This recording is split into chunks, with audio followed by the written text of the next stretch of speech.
Tonight on Bondi Rescue.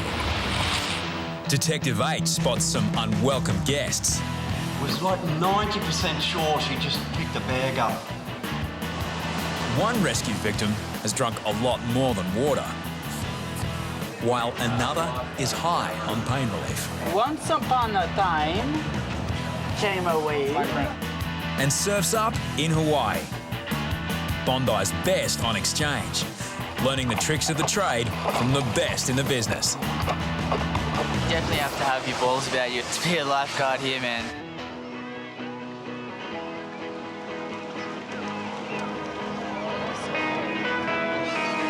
Clear skies and a solid swell. Bondi at its most alluring and most dangerous. Lifeguards scour the water for swimmers out of their league. There's a bit more swell, and it's dug a lot of big channels and long channels back out to where the sandbanks are finishing, and there's going to be a lot of people down here. Despite being close to shore, a man struggles in a deep gutter. Corey heads out on a rescue board while Brad approaches on the jet ski. A straightforward rescue until out the back, two more swimmers are in much deeper trouble. In a panic, a man pushes a woman under. But the first swimmer needs to get off the jet ski so it can reach the drowning couple.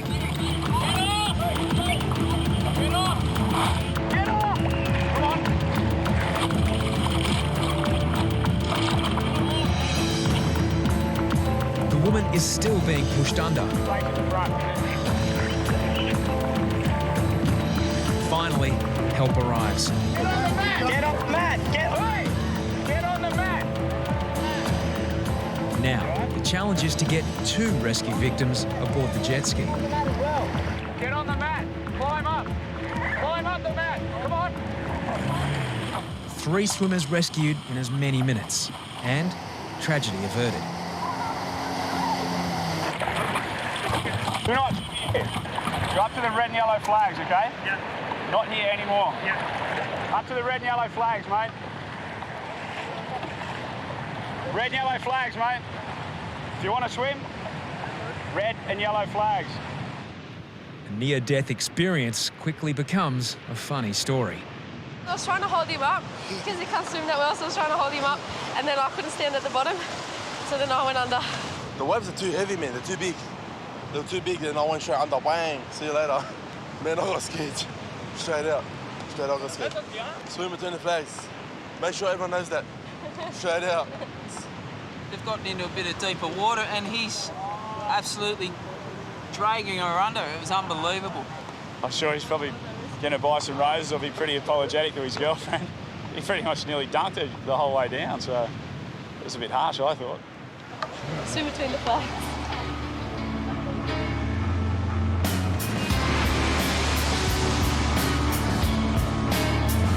Bondi's lifeguards train to perform in all conditions. Knowing how to handle themselves in big surf is a crucial skill. You need to practice in large surf because if you don't have the timing, you know, you're going to get smashed by these massive waves, and someone's drowning, you can't get there, the person's going to die. Now, Hoppo has chosen 3 of Bondi's best to go on a special training mission 8,000 kilometres away. Hawaiians, they've got traditionally large surf, so it's good for us to go and experience those conditions as well, because we don't get it as much over here. The wave in the world by miles, I reckon. People don't realise back home that it's only breaking in waist deep water, you know, with caves and some unfriendly rocks right underneath you. We deal with people who can't swim and thousands of them in the water at once, but the waves are 1 or 2 foot, so I guess you're more people watching than condition watching, you know, and over here they got to assess the conditions more because it's so much more dangerous. If you stuff up out there trying to rescue someone and you start to freak out, you're just going to get them in more trouble as well, I guess. You definitely have to have your balls about you to be a lifeguard here, man. You have to be pretty psycho. Over the coming days, they'll be picking up all the tips they can.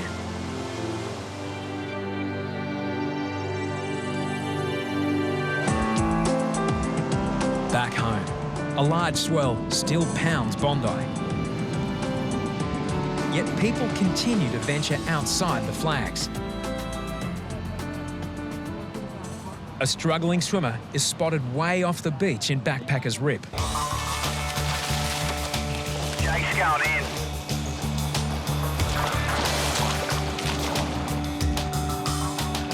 A local surfer helps keep the man afloat. But before Jake can get to them, a massive wave looms.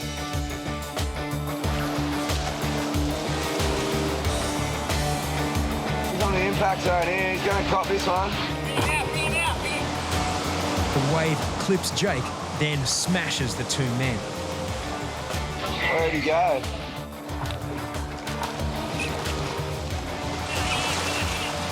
Jake only has seconds to reach the man before the next wave hits. The man looks unusually groggy. Jake's about to find out why.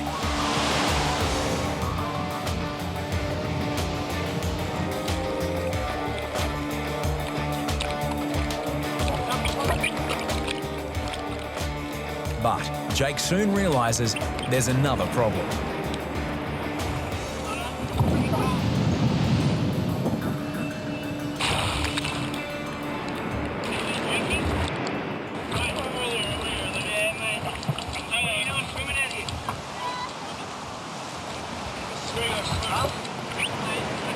Heavy rips and heavy drinking, a very dangerous mix. Come here, hey! What are you doing?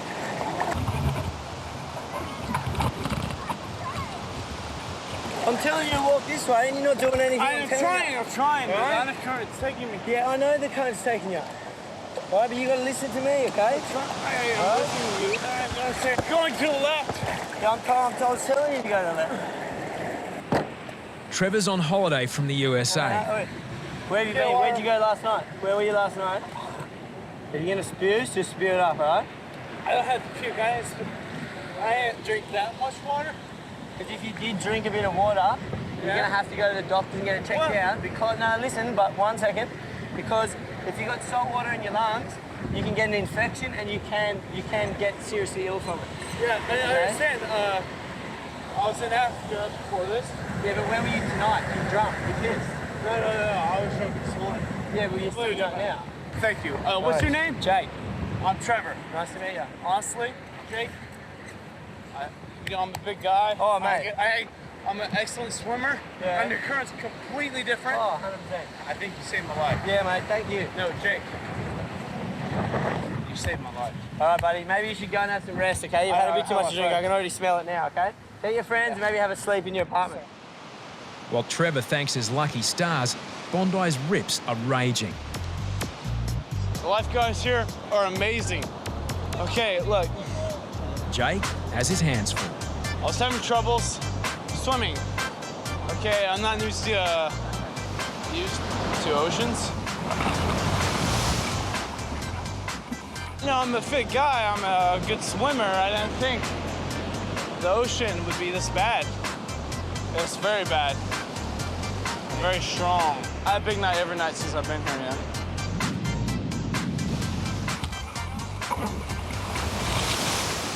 A second swimmer survives Bondi's rips. Strong currents, beware. Oh, 2 in a row, just in this kind of surf. You know, that's why we train, so we're fit, you know. That was scary. Meanwhile, Trev is still having trouble on dry land.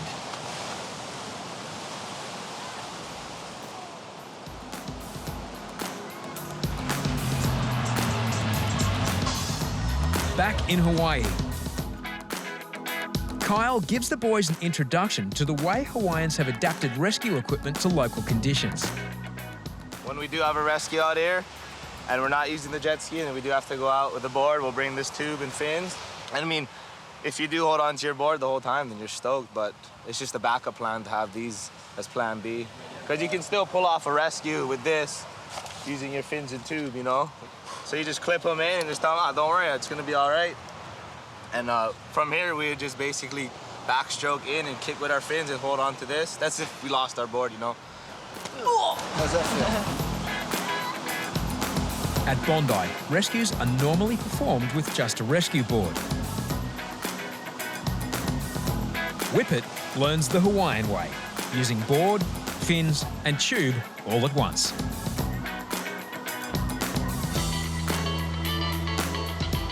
At Sunset Beach, the rips are running hard.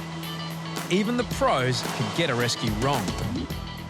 Oh, he fell off.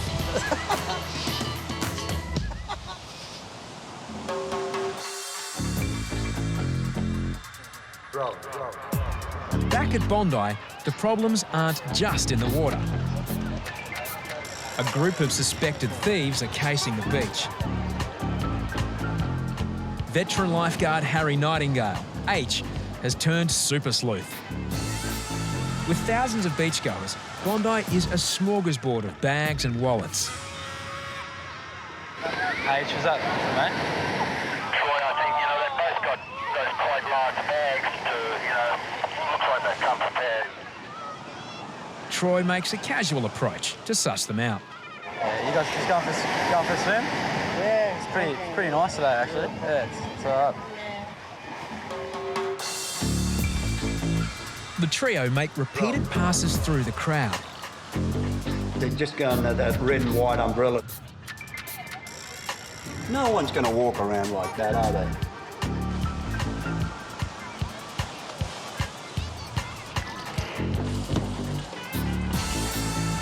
Yeah, they're looking, mate. Look, she's pointed something out.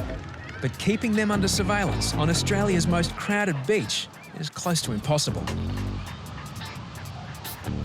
They've gone up the stairs at the second ramp there. Was like 90% sure she just picked a bag up. They appear to be rummaging through stolen bags. With no idea, police are hot on their trail.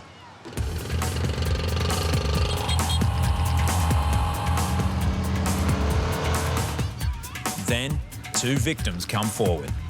Just head up there. Okay. These girls have had their bags stolen.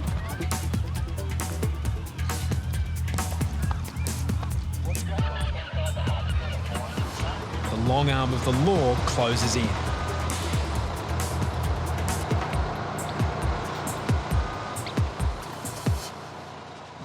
Coppers got them.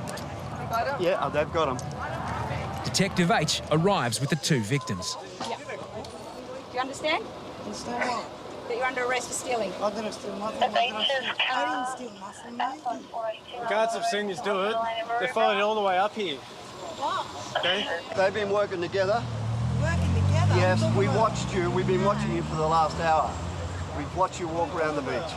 You're working in. We spoke to you before, warned you, and you kept going. This one's the one that grabbed it, sir. Another case closed.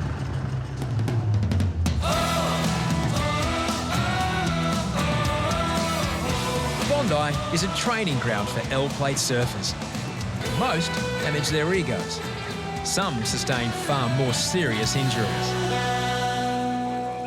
Stefan's on a working holiday from Canada.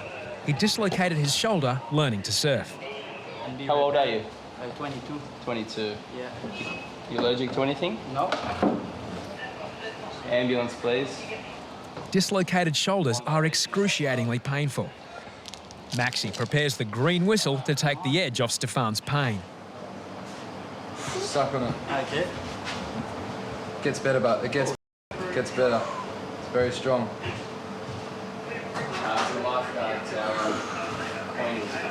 As if you're smoking. The pain will start to go away. You start to get a bit lightheaded. Okay. Just suck them in. I see you smoke before. Feel a bit better? Yeah, actually. Where do you get this stuff? I feel a little bit selfish. You guys want some? You? Keep sucking it, mate. It's good, eh? It's good stuff. Good stuff, eh? It's good stuff. One sign about Usually I can put it back out, but yeah, but don't try, mate. During the Don't try. first 5 minutes, the paramedic will come and they'll help you out. yeah. Oh, I think I got the D-click.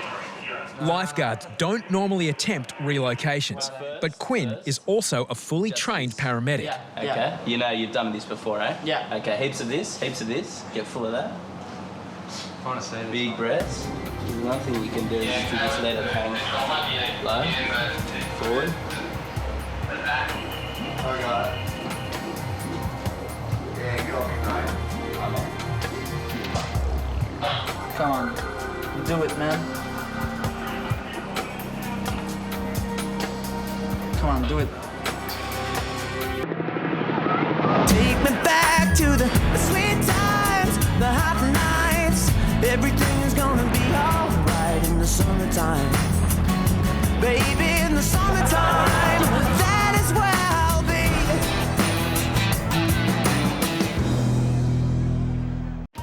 Keep sucking on it. Come on, do it. Stefan has dislocated his shoulder surfing.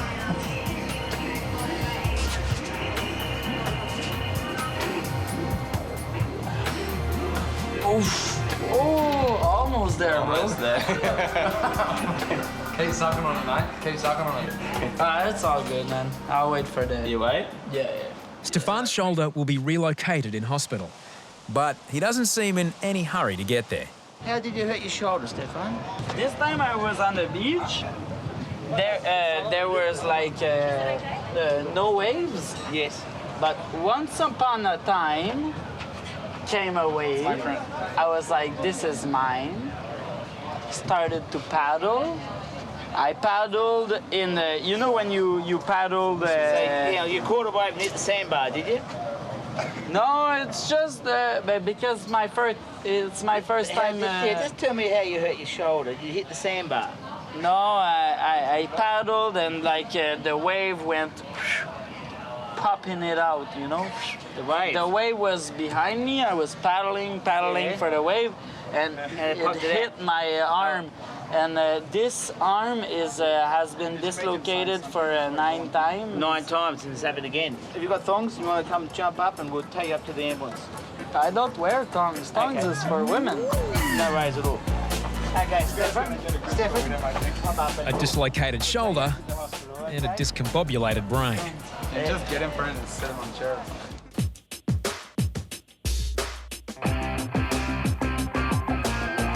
Across the Pacific, lifeguards are picking up new rescue techniques from the Hawaiian Water Patrol. Hawaiians pioneered jet ski rescues and are masters at using them in big surf. Looks kind of some big waves coming through. It's not massive, but I think it'll do the job. Try to take them out there and just practice on the ski and some bigger surf. Just in case Bondi does get that big surf, you guys at least have had some training in some bigger waves.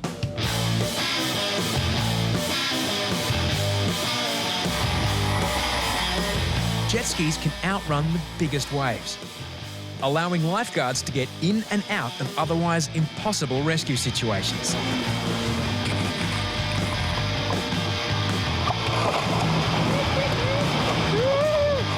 Unlike Bondi, the Hawaiians work in pairs. One drives while the other picks up the patient. It allows for quicker rescues and for resuscitating patients even before they reach shore.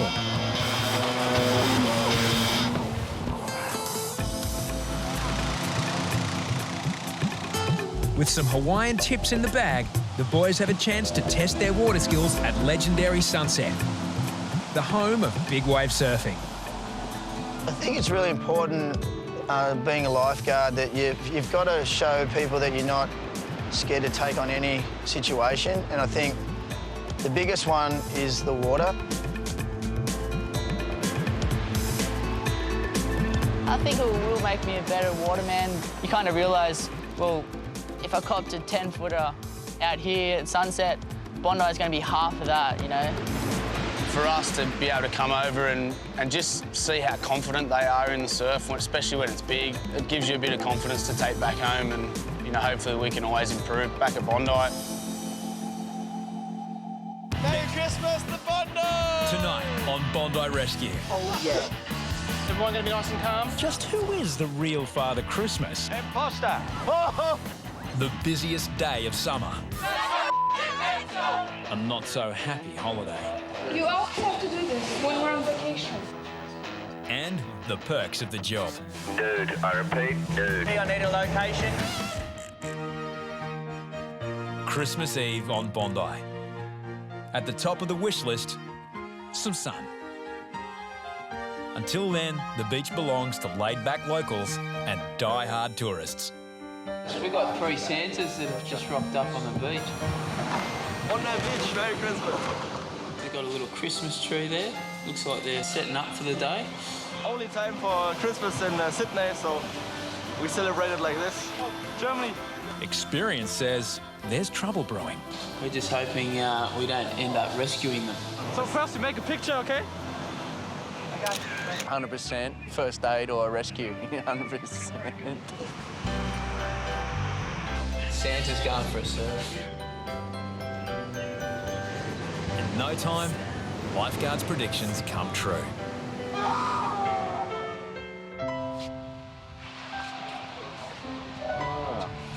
Pretty a photo, that one.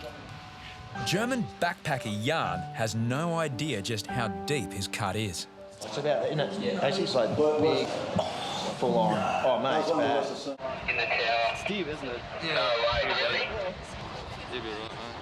This one is for the archives. It's massive cash, mate. Not that Jan seems too troubled. Yes. Jan is so busy making merry, the extent of his injury hasn't quite sunk in. I'm not trying to scare you, but it's probably about that deep. But it seems nothing is going to stop the Christmas cheer. What do you got planned for Christmas and that? Well, tonight I want to have an all-you-can-eat buffet. All-you-can-eat buffet. Instead of a fat man in a red suit, Jan gets paramedics in blue. You're gonna need quite a lot of stitches. Let's jump on there, mate. And then we celebrate Christmas in the hospital. Very nice.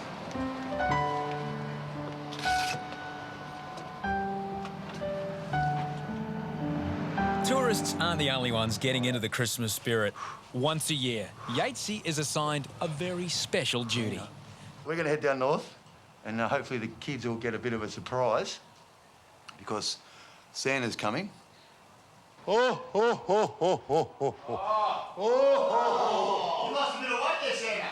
Merry Christmas, all. Merry Christmas, Merry Christmas. Michael, you've been a good boy. Yeah, always. Ryan. Hi. How are you little kiddies? Just have one each. Thanks, mate. Any rescues today, boys? Give us a little look out here, boys. Oh, oh, oh, oh, oh. Don't worry about that. Oh, oh, oh, oh. Sam, you mentioned that your reindeers don't really like getting too sandy. No, it gets in their eyes. Oh, oh, oh, oh. Any chance you want to lift down to see the kids on the I'd love to. Santa's back in town. Oh, boys and girls. Oh, oh, oh, oh. So, I don't know what you get. You're a rescue and a Santa. Oh, they're getting swamped. Not everyone's been won over by this Santa's helper. Don't be scared of me too. But now he has bigger problems. Imposter. Well, what are you doing? Imposter. Front each other, look. What's happening here? You're an imposter. Why are you impersonating me? I'm not. And I hear you're giving out sweets and things like that instead of good, wholesome fruit. Merry Christmas. Merry Christmas. Look at him. You can't give it away, look. He's on the back foot. How could you be the real Santa? I'm the real Oh! Kick him off. Kick him off. Hey, Santa, you're out of here, mate. Really? You're a hoax. I'm the real Santa. Get off, mate. Get off the beach. Santa, is it rude to go like this? None of that. Oh, sorry. Bondi is only big enough for one of Santa's helpers. The real one. I think you guys do such a terrific job. Cheers, mate. Appreciate it. So, you know what? So do you, mate. Tourists from around the world flock to experience Bondi's charms. But the best laid plans can go very wrong. A man has come to the tower complaining of neck pain. So... Well, I went back in the water with the kids and I couldn't hold on to come back out. We just might have to put you on a spinal and take it first. Canadian tourist Sean was dumped by a wave and slammed head first into the sand. How's that feel? If he's broken any bones, sudden movement could leave the father of two crippled. Don't remember Lifeguards. Can you call us an ambulance? Sean's wife is unaware her husband has suffered a neck injury. Is your mum here? My mom's like on the beach. Yeah. You might have to go get your mum. But Sean's neck might be the least of his worries on the family's dream holiday. Sure, my wife's going to be great now. This was our only day at the beach. Colorado instead. Yeah, no, I'm going down there. I love it down there. Finally, Sean's wife arrives. What's going on? You always have to do this when we're on vacation. I'm pissed off. Get in. He's injured. Anyway, is that your wife? Yeah, it's your wife. She speaks, that's a problem. Oh my goodness. I know how we did it. It's not my fault. No, it's not your fault at all. Planted by some kid behind me. It's a dangerous country. What happened, mate? I was in the surf with my kid. Maxi steps in as peacemaker. Calm down a little bit, darling. What happened? We're on bloody vacation. Yeah, I know you're on vacation, but... Just leave her to cool down. She's off ahead. Is she? Yeah. Is she? Do we need another ambulance for the wife? I don't know, maybe. That's what I get to deal with. But Maxi may have bitten off more than he can chew. I've been shaken up for 2 years like this, okay? So don't tell me he's shaken up. Might give you something just to stop you vomiting on the way. Maxi is concerned Sean may need special protection. The copper's hanging around too, mate, so if she, if she carries on. Now Chapo tries to calm the situation. I'll explain it all to you. It's just that he might have done a little bit of spinal cord damage. No, he hasn't done any spinal cord damage. He might have done his neck. And if we don't do this, it'll get worse. Cheerio, Dad. How am I supposed to go there? Taxi or... Are you serious? In Montreal, we go in the ambulance with him. Yeah. They'll sort it out. I think we'll be able to fit you in. Everyone going to be nice and calm? Yeah? All right. 1, 2, 3, up. He's going to make it, all right? It's not too serious. Come on. She was a piece of work. She's just going to make the situation a zillion times worse if she carries on like a pork chop. She was. Go, man. Where the is he?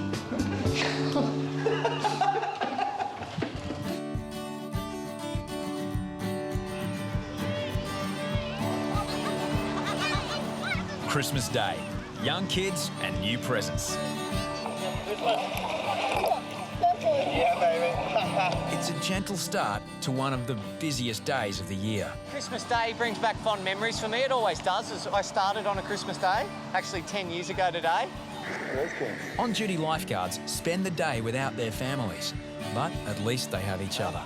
Here, thanks, mate. Fix yourself up, son. It's Christmas Day. It's a Christmas present from Mum, so, you know, what can I say? I've got to wear it. What colour are you calling them? What colour would you say that is? Cerise! Cerise. Oh! That's not right, but it's a good colour. It's not pink. It's magenta.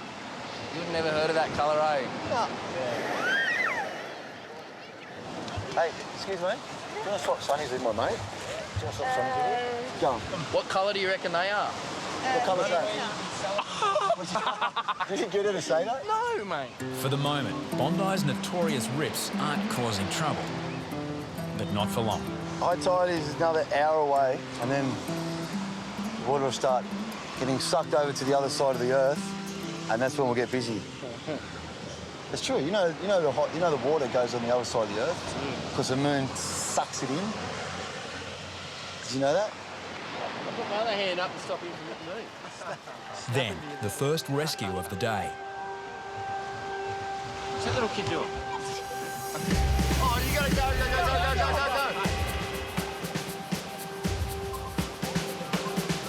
Well outside the flags, a young boy struggles in a rip.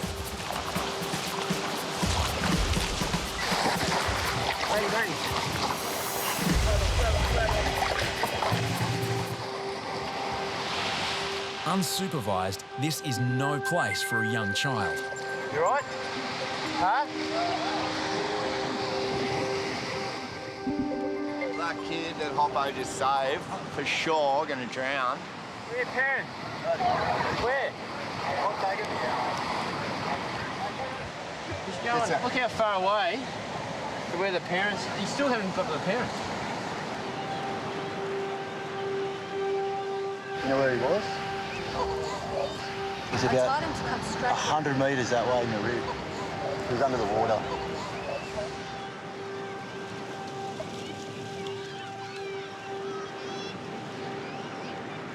Luckily, we got Hoppo, the hero. We got, like, Superman over here getting photos with girls. Have a look at that. Sophie's... Right. Like, why do all the girls go to Hoppo? I know he's hotter, but I'm not that ugly, am I? Thousands of Christmas orphans flock to Bondi in search of kindred spirits.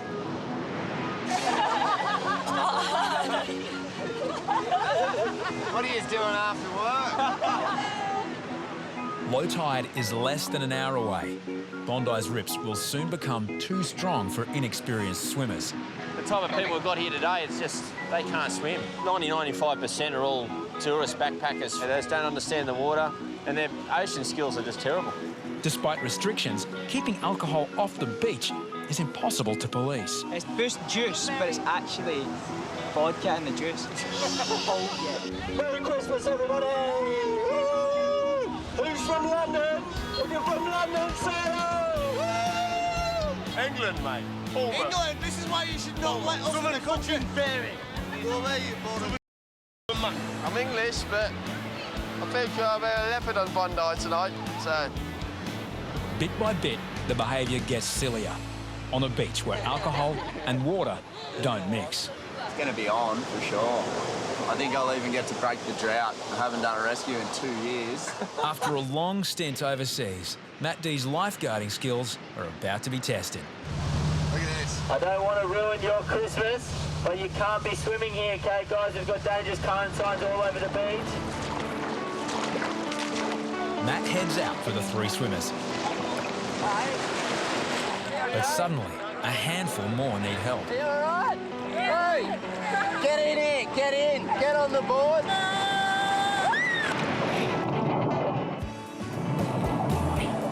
Hey, mate! You all right? You all right?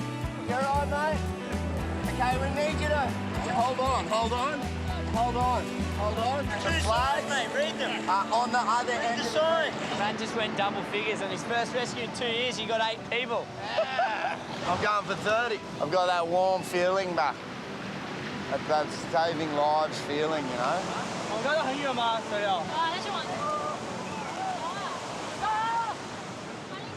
With the tide running fast out to sea, the rips are at their fiercest.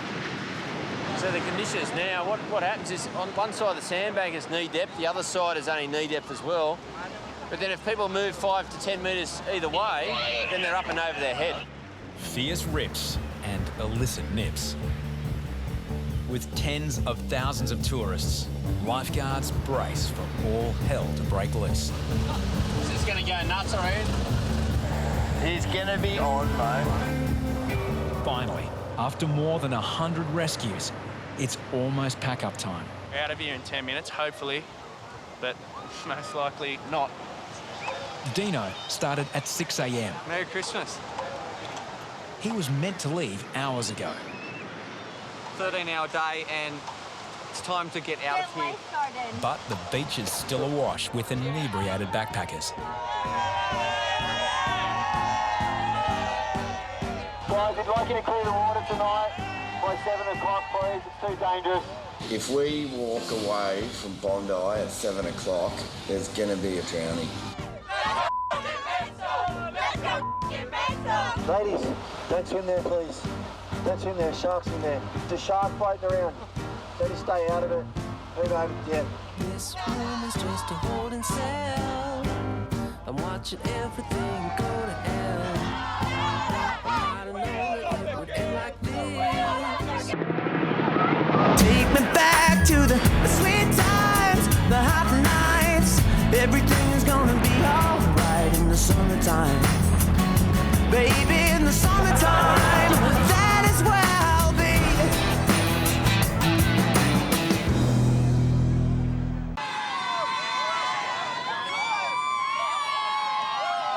The flags are down, but lifeguards can't leave the beach. This is the time of the day when, especially Christmas Day, we get a lot of people that are drunk now. They come in, they jump in the water, sun's going down, and causes a lot of problems. I'm running on empty, Deano. I'm cold. I've been in and out of the water for the last hour. I was a bit grumpy out there today. Shirty, eh? Yeah, they drained me of my Christmas cheer.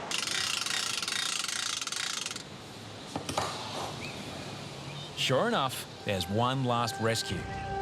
Have a look at the two girls in the Santa hats. But this one is a little different. And nude. Did you say nude? Nude. I repeat, nude. Give me your location, Matt D. I need a location. Come on up, boys. Look, I'm just here doing my job, really. I just want to make sure everyone's safe and gets home. And I don't care if there's girls in the nude. And I'm not here to see it. I'll just hand up. Yeah, whoever wants to rescue a nude Santa-looking girl, just get in there, because there's a few. A group of girls in Santa hats can't make it back to shore. Deano soon has his hands full, but there's no shortage of willing assistance.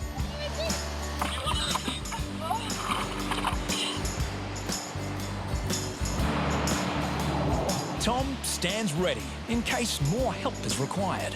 Lay down. Yeah, no, you're not. Partly nude and very drunk.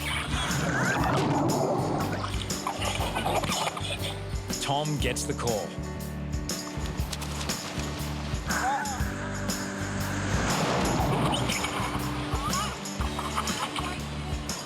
You're a very healthy young lady. You're a very healthy young lady. I'll pop overtime for that. Yeah. Bondi Beach at Christmas, it's always going to be an epic.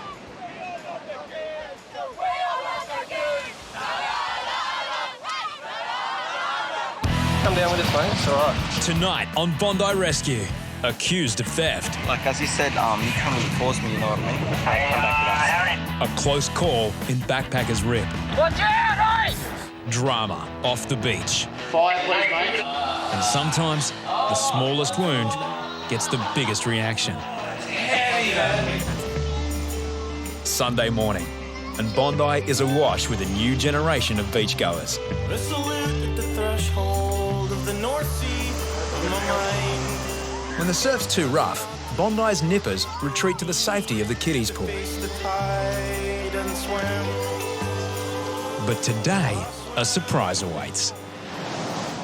I think Bacon's a fearless one. He's going to go and try to get a Stingray out of the kids' pool. Bit of excitement for a Sunday morning. 3 stingrays have invaded the pool at high tide. It's the lifeguard's job to evict them. But the barbs in their tails can inflict serious injury. Put it in. Pop it in there. Pop it in there. Bacon collars the smallest one. 2 more to go.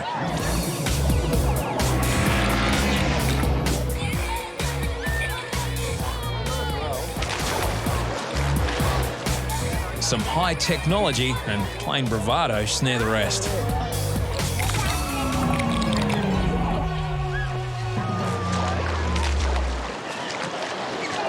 The nippers are just happy that no one was nipped. They're fast. They're pretty fast. Yeah, pretty and they're quick. elusive. Yeah, I was just watching Bacon. I don't really wrestle stingrays that often, so I just saw Funnily enough, I saw in when I was down the coast, some Aboriginal guys, they just stick their fingers straight in their mouth. That's what I was trying to do. They didn't have very big mouths, these ones. I couldn't really get my fat fingers in there.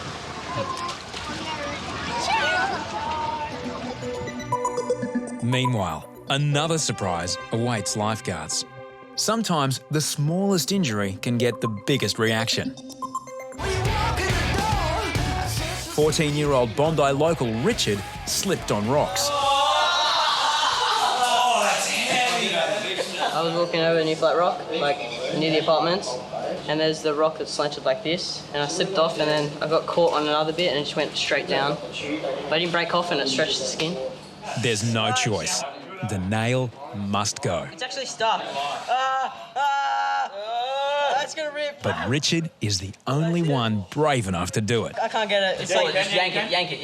You want me to yank it? No, yank it.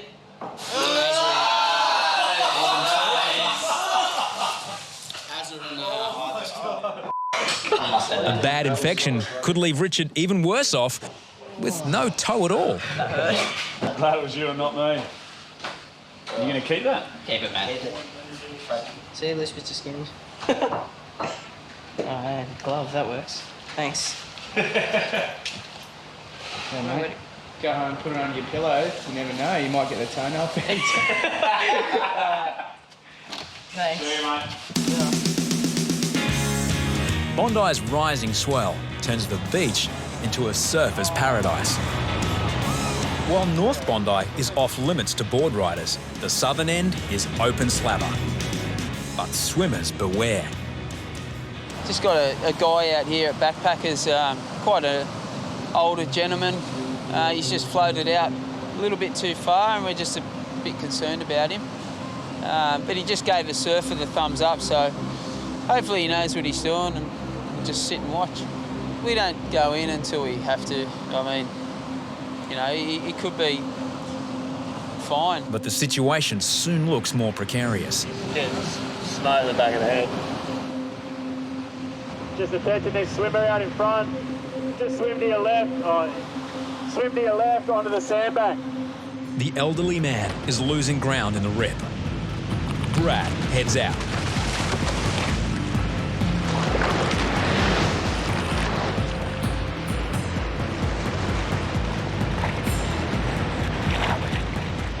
Two board riders come to his aid. Go, mate. Try and jump on. Try and jump on now. But just as the man gets on, a massive wave looms. Oblivious to the rescue, two surfers take off right above them. Watch out, hey!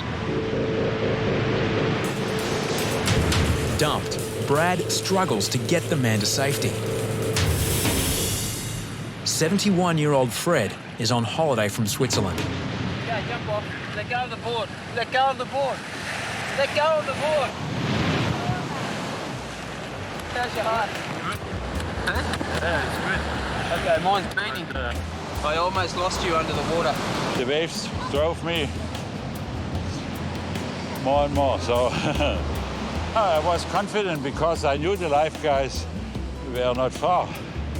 Otherwise, maybe I would have been very much scared. I took off with the patient and I was bolting in, but two guys just took off and just cut me off, and I lost it. I couldn't believe it, you know, trying to perform a rescue and got surfers cutting you off. Anyway, surfers have helped us out loads of times in the past, and, you know, that was probably just a little split-second decision that he probably won't ever do again. New Year's Eve. Beachgoers kick back before Bondi hosts the biggest dance party in Sydney's calendar.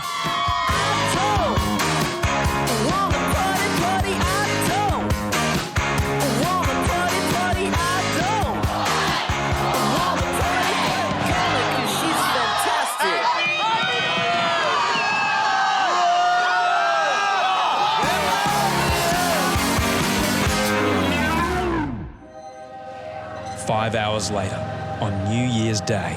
Well, mate, what more can you ask for? You know, the moon's out, the sun's going to be out soon. There's a few people down here.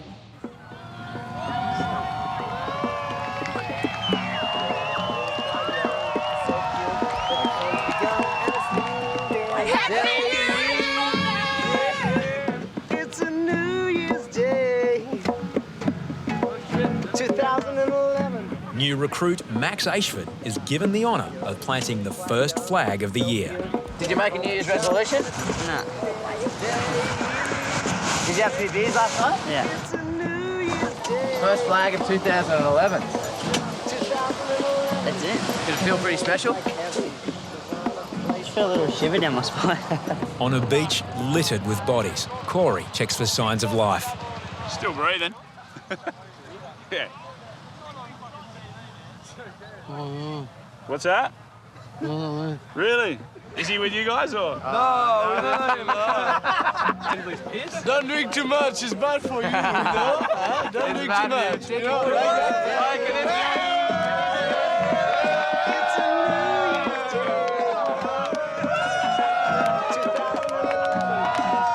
I guess it's more just to try and make sure they're safe and not get too sunburned or too dehydrated in this heat. You don't know what someone's had. You just got to be on your feet with them.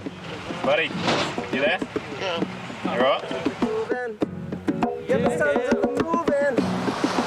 But the New Year's good cheer was about to run out. There's been a theft on the beach. Police just reported this guy in a check shirt just stolen. See walking on the ramp, he's just in the blue checkered shirt. Yeah, stolen from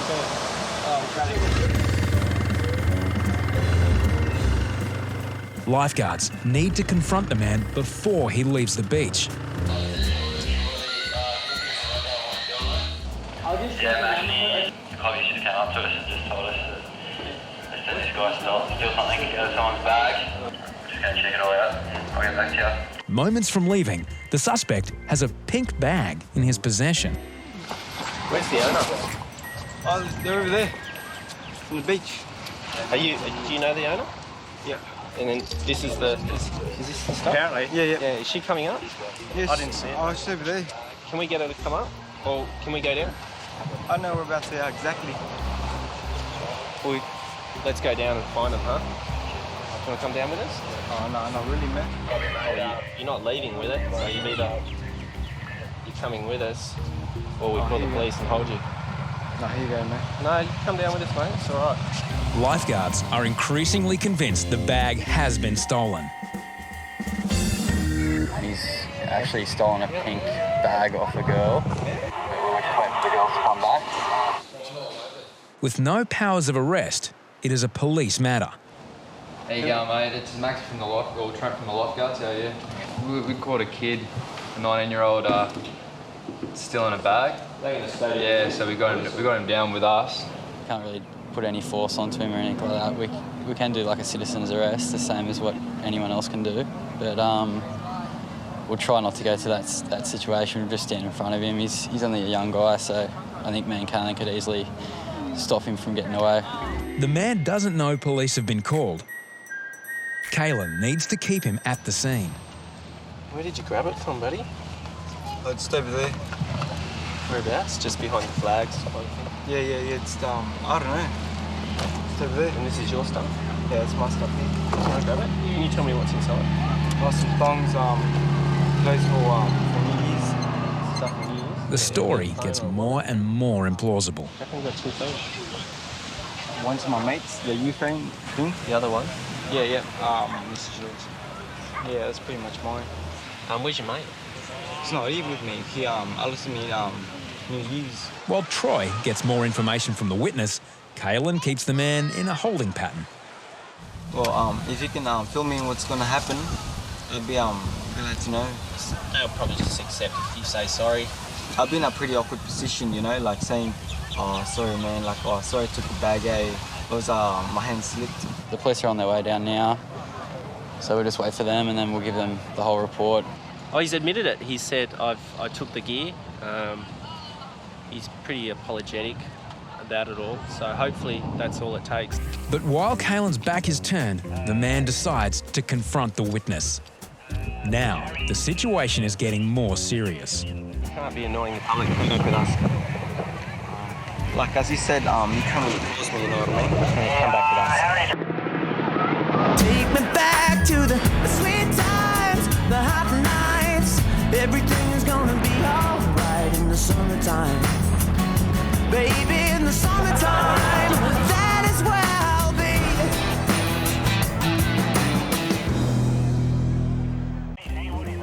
A young man accused of theft has just intimidated the witness. I'm just waiting for the public. Yeah, just don't grab me, mate. I'll walk back. Yeah, But, that's all right. If you walk back with me, yeah, I'll walk back, but I won't still- touch you once again. Yeah, If yeah. you I know comply, his it's face fine. now. I know his face. If I see him around, I don't want to tell you what I'm gonna do, man. Sit in the truck for me. Relax. And you won't have to worry about a thing. With no powers of arrest, lifeguards anxiously wait for police and stall for time. Did you have good New Year's? No. Did you have a good New Year's? No, it's pretty bad actually. Meanwhile, the victims finally appear. Girls, is this your stuff? Yeah.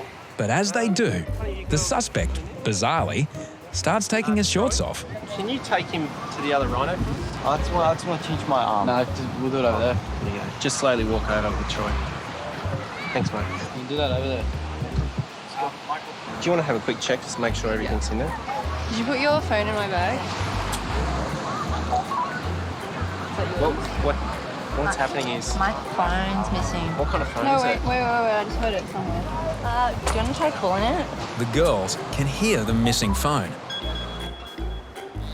Mysteriously, they can't see it. I'm pretty sure it was in my bag.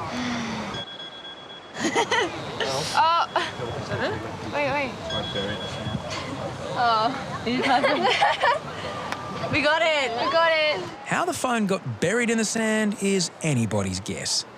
At the moment, you're under arrest. Come with me. All right, you don't have to say I'll do anything you don't want to. You understand? Yeah, he outdid me. So probably caught out as well. In a way, I kind of feel sorry for him because he let on that he only got to year 6 or something. I think he's living on the street. He's struggling a bit. So the only way for him really is to take things off the beach like petty theft. So I kind of, even though I hate what he's done, I kind of understand it in a way. The young man was later charged and found guilty of larceny.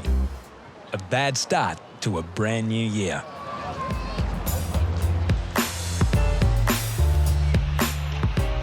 But as the day wears on, others have made resolutions to keep the good vibes going. How much did you have to drink now? I don't speak English. Yeah, you do. Yeah, mate, Where are you from? France. France. Je suis désolé, je n'ai pas français. Sorry, I don't. Speak French. Yeah. Alright, I'll get you a drink of water. Just a bowl of water, I'll go get it. Just as long as you have a drink of water and call it a day. Water? Water. No. As the temperature rises, tens of thousands flock to celebrate New Year's Day. Many haven't a clue about surf safety. Express train straight to New Zealand from here. That girl in the red shirt, if you want assistance, put your hand up and we'll come and get you. You're welcome. That was my first safe in 2011 and it was a beauty. Nah, it was only small. Didn't look like much was happening before, but you know, I think everyone's been on the drink last night and I don't think swimming skills are up to scratch this morning. On a day of madness, there are still some surprises. There's a thing wobbling me. No way. That's so funny. It's like a hat went for a swim. Good thing he had his amazing hat on. It was like a beacon. Very good swimmer. I'm a fisherman. Get people that just don't know how to swim, they're the ones that are going to get in trouble. So if people read this, they learn what it is, they'll understand. Make life a lot easier. By late afternoon, a cool and welcome change. Oh, look, it's perfect.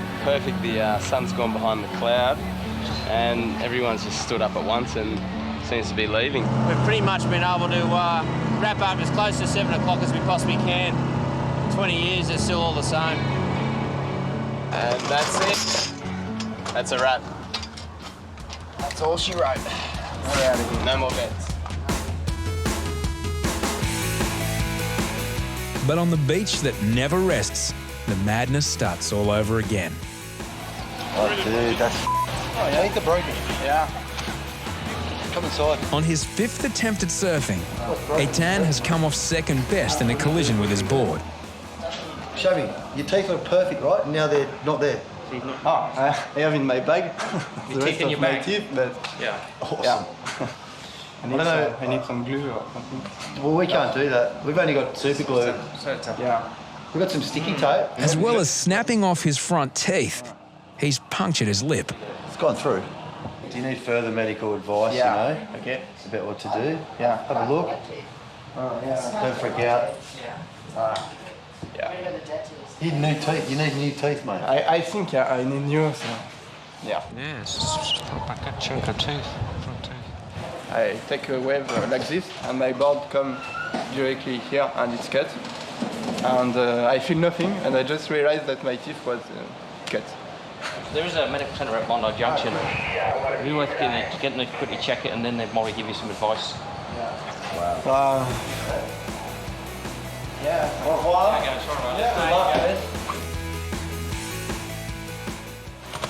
First aid is part of the Lifeguard's basic training. Fire, please, mate. But some things aren't in the manual. Wait, get out. Lifeguards have been called to a fire in Bondi's historic pavilion. Stay right back, everyone. You want to be in 150 metres if it goes up. After evacuating the area, they stand aside for the experts. Come on, mate. You'll breathe better up there. Get on the goon up there. It's critical because there's so many chemicals and petrol in there.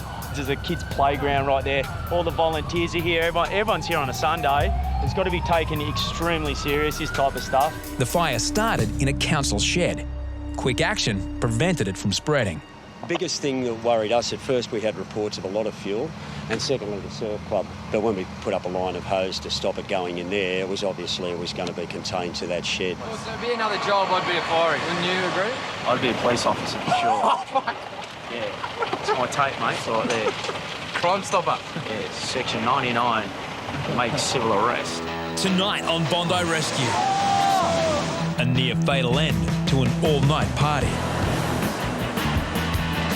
Respecting the ocean. I screwed up. Lifeguards go head-to-head in the Iron Man Challenge. And tragedy in the ranks. A star of the reality TV show Bondi Rescue has been told he may never surf again. Handling themselves in big surf is the ultimate test for Bondi's lifeguards. In those conditions, one lifeguard stood head and shoulders above the rest. On a remote Bombora off southern Tasmania, a single wave would cement Kobe Graham's reputation as one of the best big wave surfers in Australia.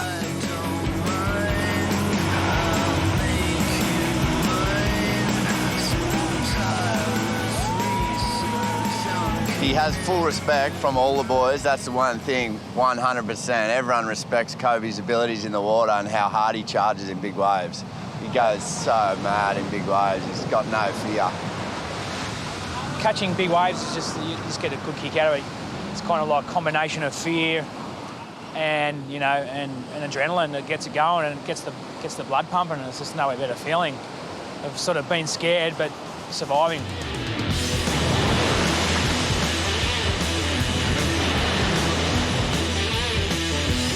Eight months ago, one of the most dangerous breaks in Australia was going off. Just south of Sydney, Hours breaks in waist-deep water, metres in front of cliffs. Kobe was taking on one of surfing's ultimate challenges. Towing into his third wave, Kobe catches an edge. He is sucked over the falls, then slammed head first into the reef. In a split second, his neck is broken. Rescued by the jet ski, he lies motionless, fearing he may never walk again.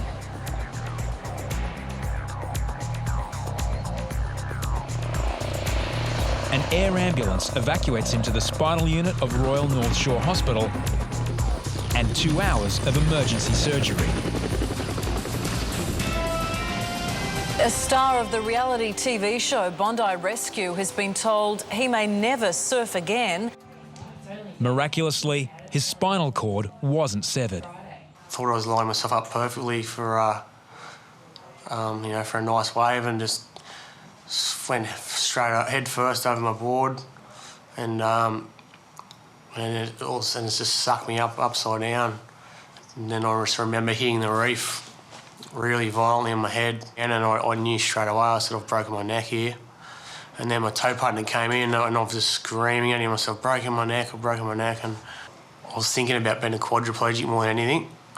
So I've just talked him through what to do the whole way, pretty much. So I was pretty lucky to have that spinal training from being a lifeguard, you know.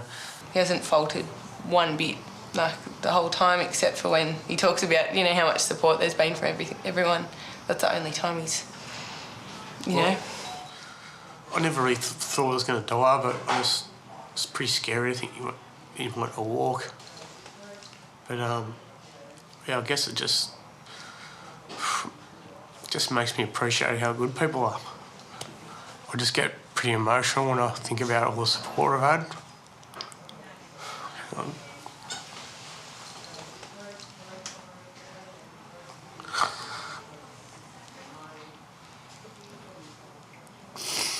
Just everyone. Just my family, my girlfriend. Kobe will walk again. Whether he can ever return to lifeguarding is less certain. If you imagine here the canal through the middle is the spinal canal, and that's what transmits the spinal cord. But if you look now at what we've done, in there where the disc was, there's now a little dowel of bone graft. We've popped on that titanium alloy plate. And what that does is just simply give you a little bit of extra security while the bone graft is healing in. Cool. Oh, great. He's done an awesome job. He's been extraordinarily lucky, and I think he's come very close to, a terrible outcome. Back at Bondi, the band of brothers have been deeply affected. Kobe and I are really close, you know, and we've surfed together growing up, and we've always had the same jobs. We've always been really close, but this has brought us even closer, you know, sort of knowing how close your brother was to never walking again or dying, sort of. We're going to do everything we can to make sure he's down here rescuing people again. Kobe's accident is a reminder of just how powerful the ocean can be. Failure to respect it can be deadly. A resident in flats at North Bondi reports a swimmer waving his arm in distress. I've got him. He looks like an old bloke, Deano. Definite hand up, for sure. There he is, straight out. But the man is hundreds of metres offshore.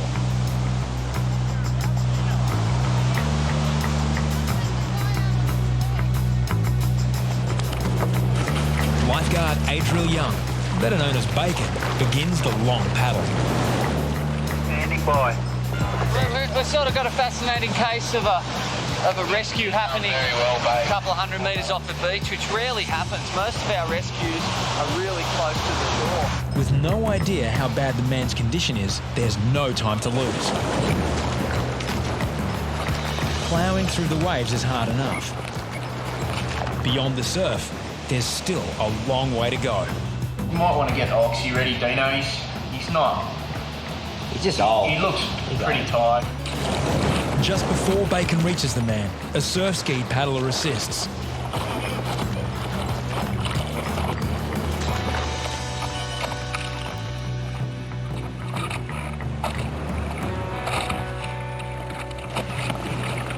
Exhausted, the lone swimmer stopped dead in the middle of Bondi Bay. Now, Bacon makes the long paddle all the way back to shore with some heavy cargo.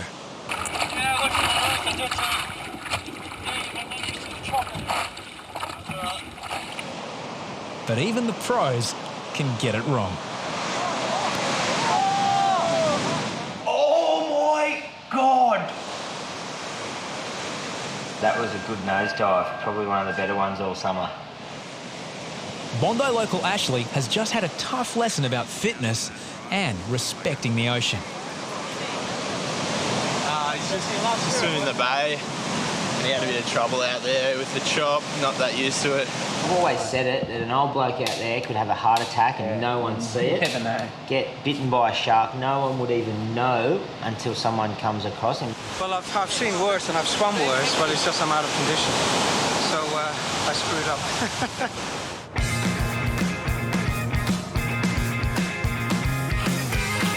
For lifeguards, fitness is a job requirement. Now, they're training for the annual Ironman Challenge. It's a grueling run, swim and board paddle to prove they're fit enough to be on the team and to crown the best. What I'm holding here is the Lifeguard Ironman Challenge trophy. Pretty prestigious to get your name on. It's been running for a fair few years now, and we, you know, guys always strive every year to try and get their name on this trophy. I know for a fact that all the lifeguards take this event extremely serious. It's great competitive rivalry amongst the team. This year's favourites are Bacon and 19-year-old Maxi. I'll definitely hopefully be up there. Last year I came dead last, so hopefully this year I'll get a better... The surf's not going to be as big, which favours me a little bit. And yeah, I've just got to have a good race throughout. But the old dogs, like 34-year-old Harries, can't be discounted. I can't wait to race these young blokes. They get around frothing that they're Ironman, telling me they're doing these races. Take on an old fella. Let's see how you go.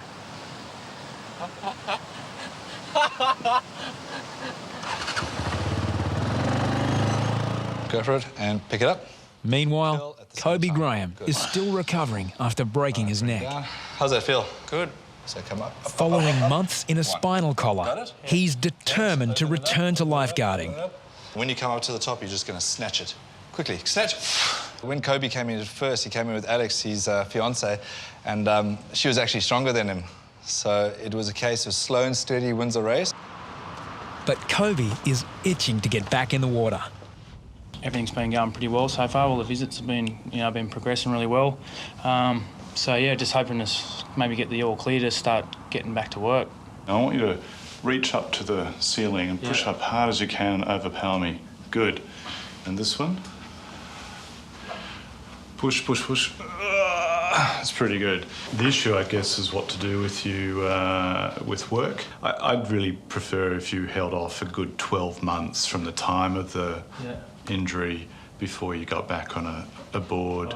And even then, I'd prefer it if you didn't repeat the caper. But will Kobe heed doctor's advice and stay out of the water for another 2 months? Good on you. Thanks. Okay, bye-bye. I'm just trying to put the brakes on him a little bit because, he's going to be tempted to do too much. It soon becomes clear doctor's orders have fallen on deaf ears. I'm slowly getting back in the water and I'm doing some swimming training and building up my strength in the gym. So, look, I think I'm going really good.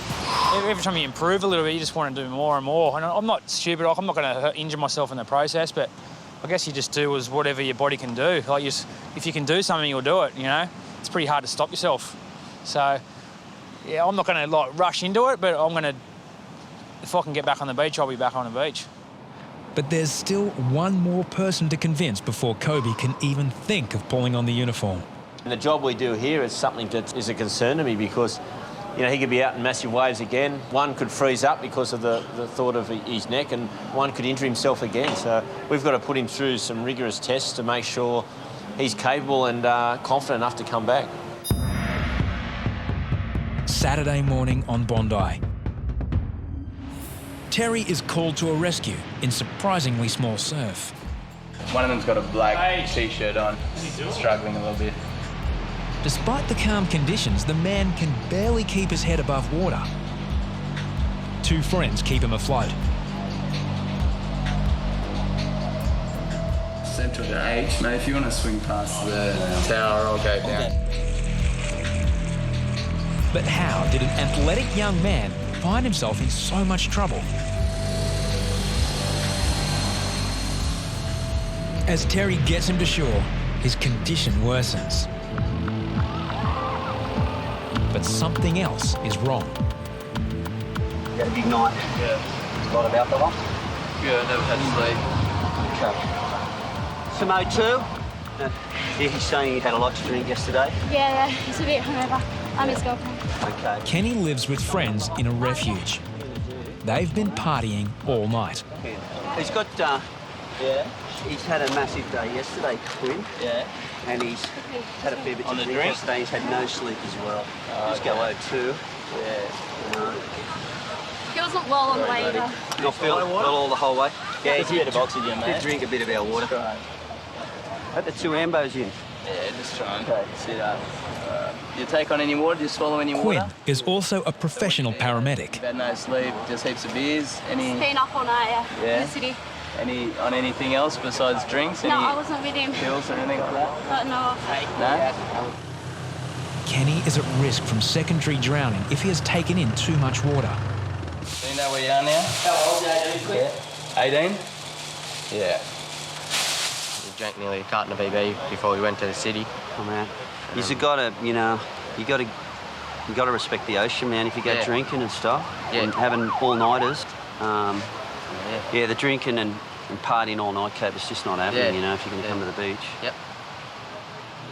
Well, so my mate Shane, just tried to pull him in. He's really tired and, he swallowed a fair bit of water.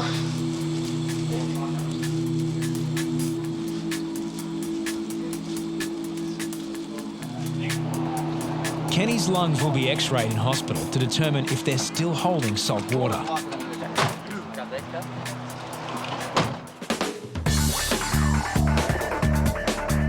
Finally, the day of the Lifeguards' annual Ironman Challenge. This year I'm trying to beat everyone because I hate losing. I'm trying to beat Bacon this year. I think it's the year that I bring him down. I especially want to beat Harries. Bring it on. But there's one unexpected late entrant. Kobe Graham, who broke his neck 8 months earlier. I don't really know what to expect, so I just want to put in a good effort and hopefully it doesn't hurt too much and, impress the lifeguards and so everybody sort of says, Kobe's ready to come back to work.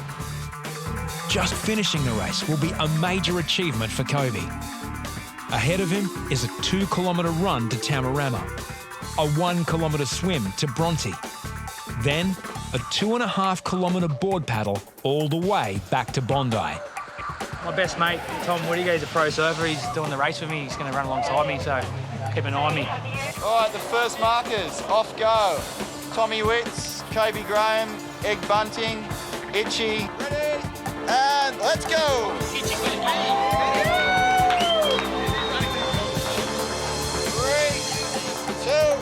1, off you go!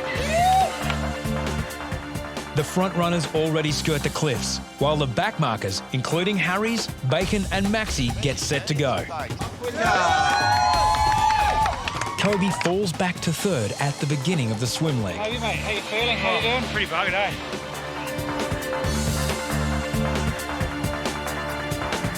Head lifeguard Hoppo closes in as backmarkers Harries and Bacon waste no time making ground.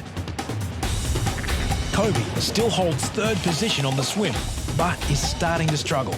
There you go, mate. You got it right, Take me back to the sweet times, the hot nights. Everything's gonna be alright in the summertime. Baby, in the summertime, that is where I'll be.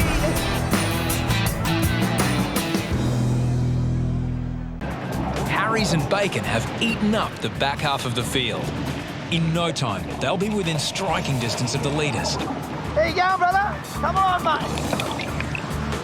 Itchy holds the lead, but remarkably, Kobe manages to pull up into second position. I'm really hurt. Kobe Graham, coming back from a busted neck. What a great effort. But Kobe has a new set of challenges nipping at his heels. Go, Harry! Harries begins the paddle, with rival Bacon not far behind. Itchy still leads, but Kobe Graham, just 8 months after breaking his neck, stays with the front of the pack. Itchy, Kobe, they're tired. You can get them, look, they're just there.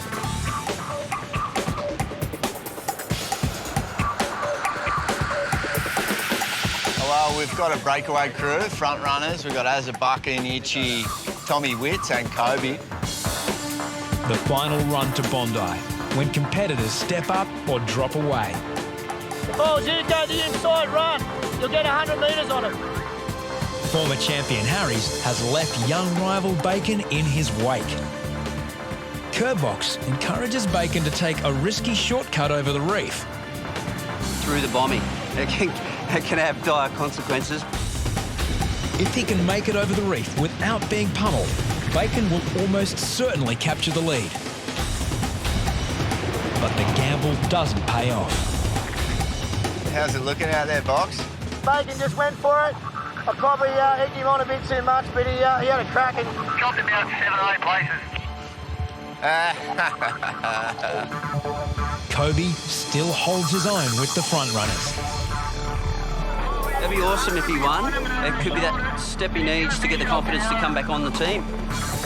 I just want to see a man that broke his neck come in first. Kobe's best friend, pro surfer Tom Whitaker, has shadowed him all the way to cheer him on. The lifeguard who can crack a wave to shore will win. Kobe! And Tommy Witts. Kobe and Tommy Witts. It is! It's a Cinderella story! Oh, the face! Look at his face! Just 8 months ago, Kobe wasn't sure he would ever walk again.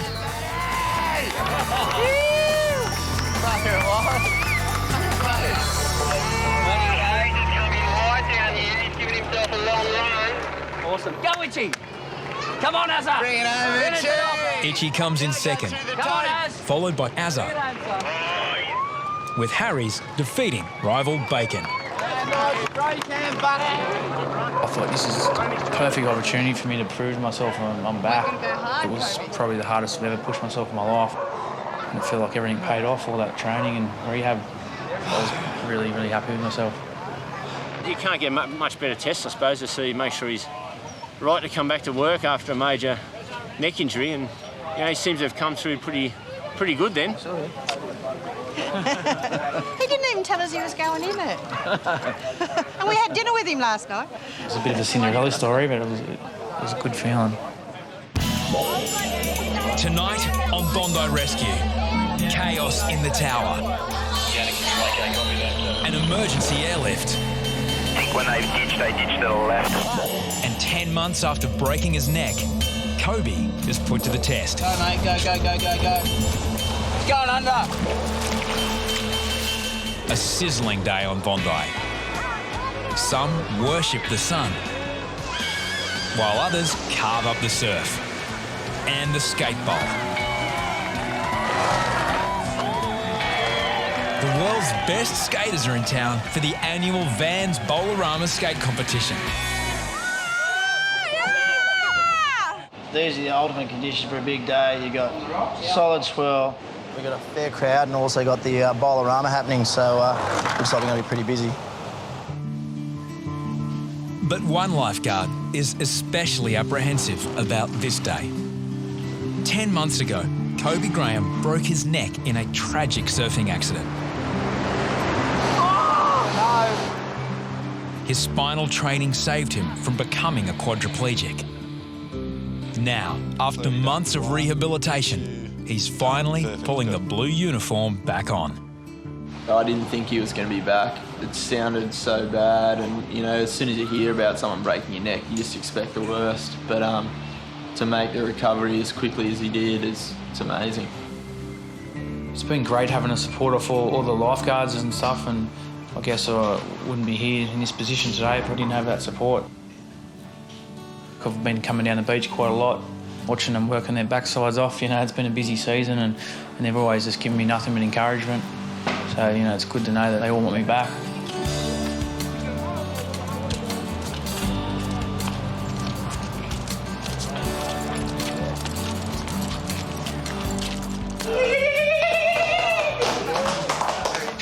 Come on, buddy.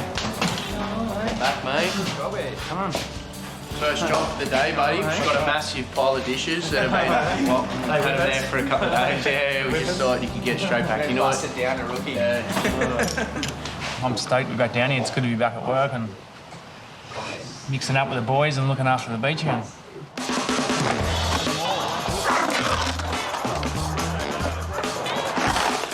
A day before Bolorama kicks off, the skaters go through their paces.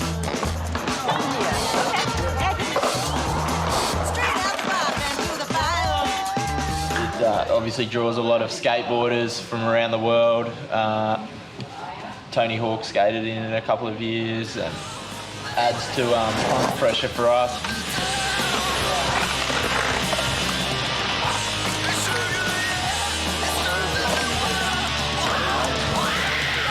Just 14, Stephen Pinero is one of skateboarding's rising stars.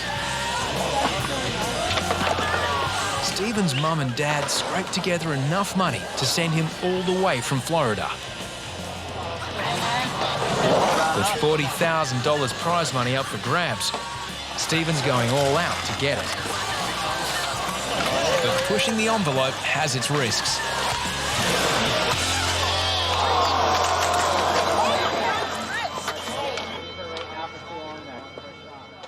Just then, someone's come to the tower to let Kerbox know that there's someone up at the skate park's busted their arm, which is expected. If you can look up there, there's tons of people crowded around the bowl. Spock, this guy here. Boys, can you call an ambo too for us? Obviously need one. Beardy, Louie and Kerbox attend. What's your name, mate? You didn't hit your head? No? It's only you came down on your arm, your shoulders all right? Stephen has broken his arm badly in 2 places. Lifeguards immobilise the break and administer pain relief. How bad of a break do you think that is? Pretty gnarly, right? It's broke both bones. It's what? It's broke both bones. Stephen was doing a 540, one of the most difficult tricks in skateboarding. Losing balance, the impact on his left arm was simply too much. The easy fix. Put it in your mouth. Put it in your mouth. In severe pain and a long way from home. It's a traumatic experience for the 14-year-old skate star. It's cool to be disappointed, it's all right. No, it means you're hungry. It wouldn't have been a big deal to me if I was just skating for the fun of it for vacation. But I'm skating because my family struggled to get me here, and I love it. And that's okay, Stephen. You ain't got to sweat all that. I just break my wrist. You were going hard. That's what they'd want you to do. You're doing your best. It's cool, man. Kerbox, a former professional athlete himself, knows how desperate Stephen's situation is. You know, he was pretty upset, pretty disappointed, and in a lot of pain. You know, his parents obviously spent a lot of money supporting him to get him out here for this event. And, you know, like, to go down in the first or second practice session, you know, it's pretty disheartening. Tell me how it happened. Who saw it? What happened exactly? Ask him. What were you doing? Were you doing it? It's going to get tight round your arm, okay? No, you're not going to go to sleep. What happened? Paramedics decide to administer more powerful pain relief. Dude, come on. It's okay. No problem. I'll look after you, mate. Breathe in through your nose. Oh, that one's exciting. I thought that one. Stephen, what we're going to get you to do now is you're going to walk out of here up to where the ambulance is. I can't walk. Your legs don't work? No, they do. Okay, Steve, come on, be strong, brother. Be so pop your hand under there. Oh. Now use support. You'll be right, mate. That's it. There you go. That's it. I Perfect. can't walk. You'll be right. You'll be right. I know I can walk, right? Stephen's fracture may require surgery. The young boy's dreams of competing on the world stage are on hold.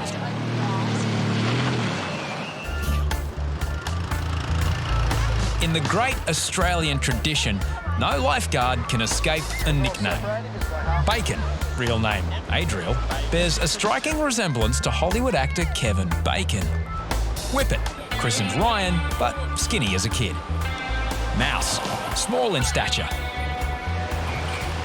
but nicknames can change.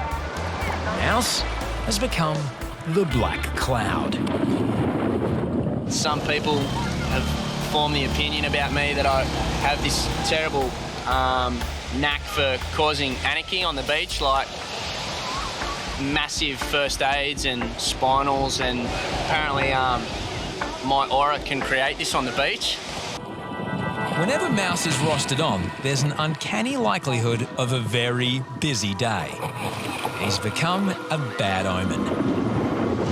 Probably the biggest problem today is the black clouds working, and he's just such a bad luck charm for Bondi. Like, it's just anything can happen when the black cloud is working. Sure enough, as Mouse comes on duty.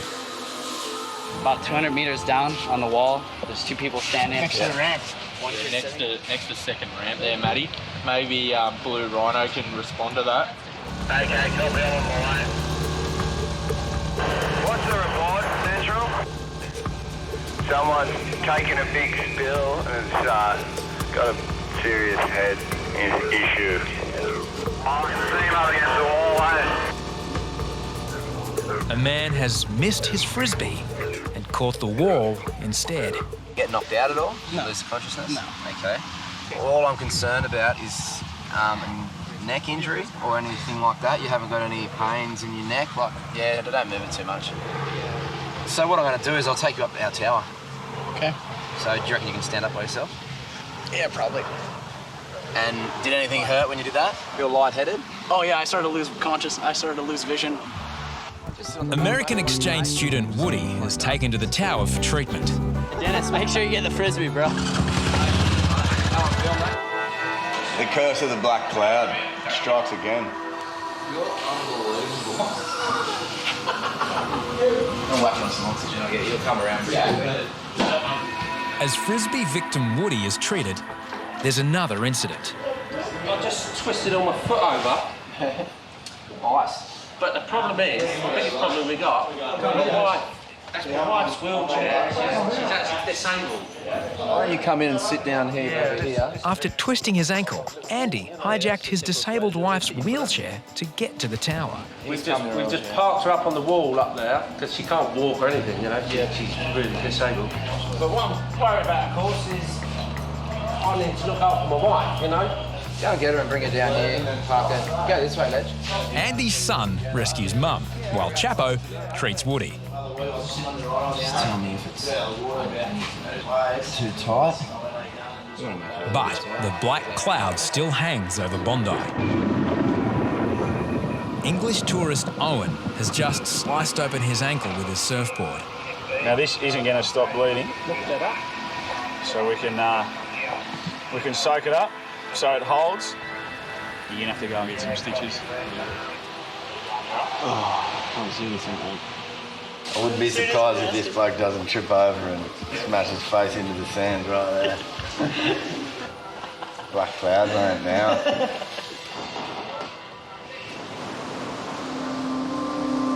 Down at the beach, it's Kobe's first day back at work after breaking his neck 10 months ago. He's yet to be tested. That lady out there, come straight back to shore, please. Now, 2 swimmers are in trouble. That rip is incredible. Ben sees another man in far more serious trouble further out. Yeah, go. Kobe, he's gone under.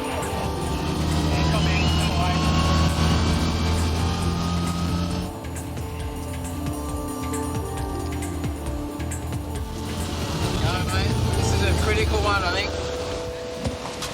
Go, mate, go.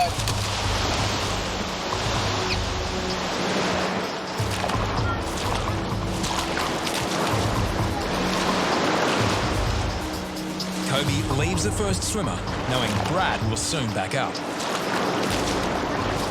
You might need to go for that guy on the black rash you're doing backstroke. Let me just have a quick look at what Kobe's got. Much further out, the second man starts disappearing below the waves. Getting to him in time is a supreme test of Kobe's fitness. Going under.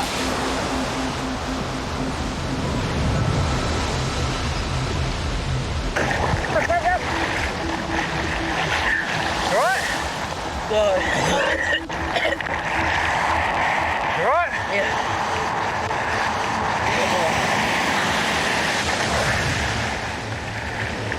The man barely has the strength to climb on the rescue board. Reidy. Now you're gonna have to get on. Sit. Get on, sit.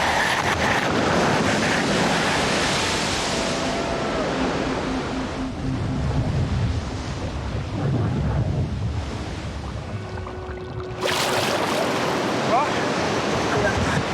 Have your legs up here, mate. Your legs up there.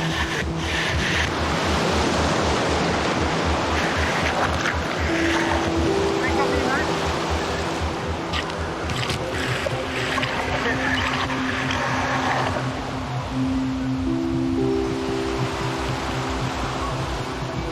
The swimmer has taken in a lot of water. Swim up in that way. His name is Kung, a 21-year-old student on holidays from Brisbane. Yeah.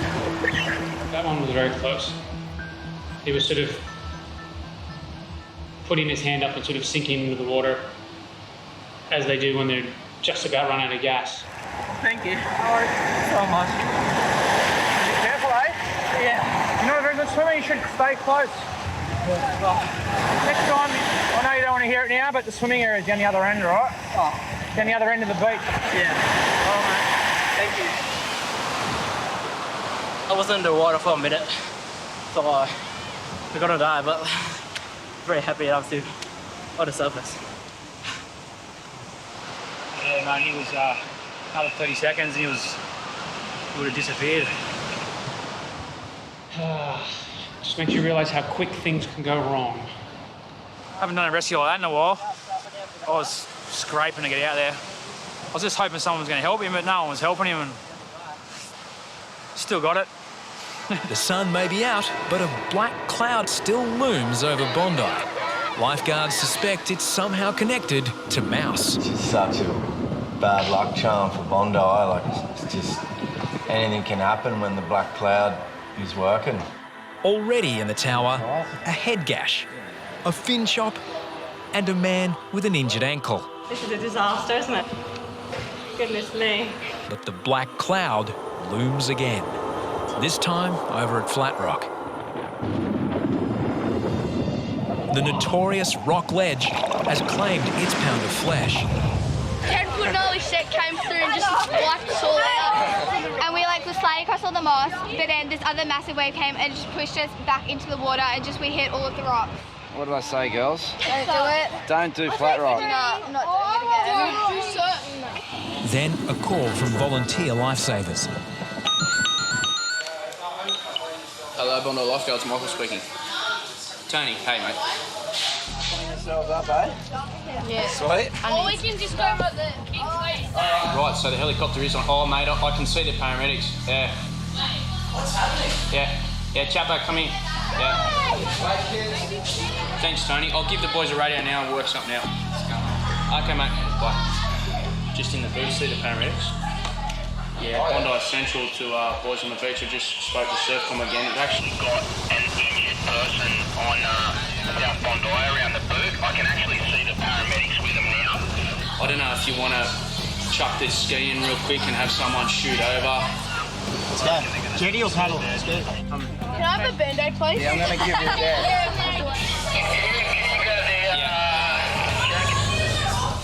Chapo, can you get a jacket ready? Chapo needs to run life jackets to the jet ski, but he's still dealing with the victims of Flat Rock. Okay, copy that, Rescue 24. We'll go to private patrol and continue to support them. Chapo, get rid of it, mate. Yeah, we're over at the location now. If you want to get one of the guys from Bondi to stand off and provide some water safety for us, just in case we end up in the drink ourselves, that'd be greatly appreciated. Take me back to the sweet times, the hot nights. Everything's gonna be alright in the summertime. Baby, in the summertime, that is where I'll be.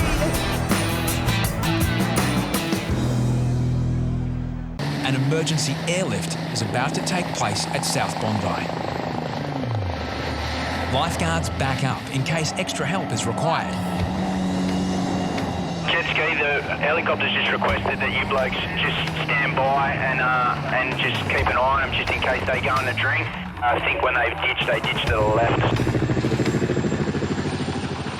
Like, there's little rescues going on and I've not even seen them. Paramedics obviously with them. Bob's going to just go in and see what's doing on the beach. Yak, a paramedic himself, heads in to assist. Hey, Box, it might be an idea to get rid of that big boat as well, because if they have to ditch in the water, they're going to go forward and left. A boatload of tourists has come to observe the rescue.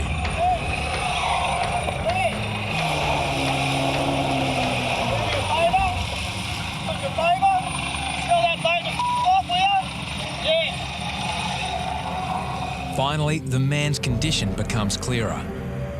The local spear fisherman swam into a cloud of blue bottles. The deal is, the blue bottle wrapped around his throat. He couldn't breathe. He had severe chest pain, and actually going to winch him up from here. Concerned about his deteriorating condition and the inaccessible location, paramedics chose an airlift. Most toxic bluey ever.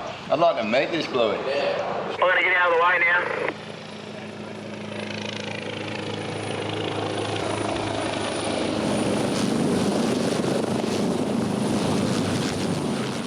This bluey, it's got to go to the NASA, send it to NASA. They've got to study this bad boy.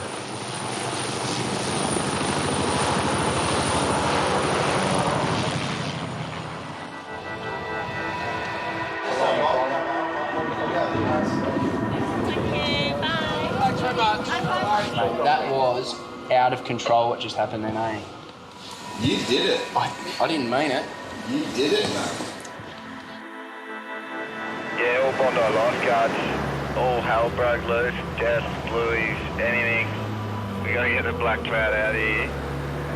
He's pushing the black cloud thing heavily. I don't know, maybe it's true. What do you reckon, Bakes?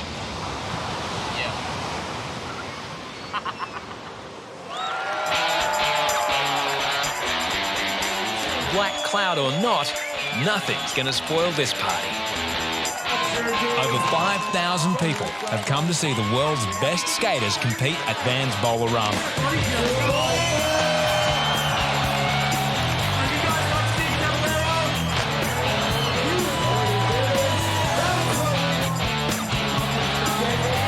After breaking his arm a day earlier, 14-year-old skate star Steven Pinero can only watch from the sidelines.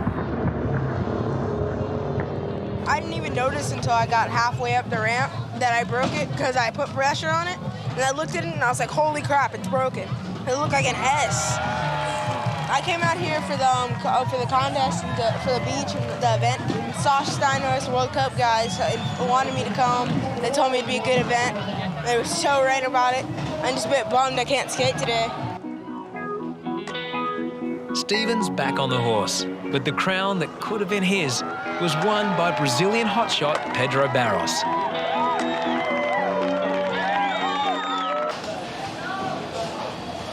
Looks like he stopped.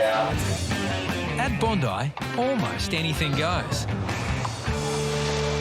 Bondi, it embraces everything and all different varieties. It's a really eclectic mix of people. It's always been the same. Everybody loves Bondi. It's something about it just draws people here. And I mean, we always refer to Bondi as a circus, and you get people from all around the world, weirdos, normal people. For us, it's a novelty watching it all, and I mean, I guess it's what makes our job so fun. turned himself into a big chicken schnitzel, eh? Like, he's completely asleep. Definitely dehydrated. If he dies, he's already half buried. All we got to do is cover his head up. All over.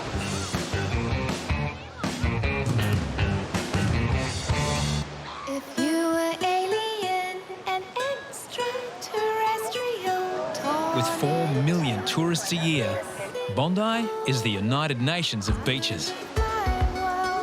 But visitors don't all speak with one voice.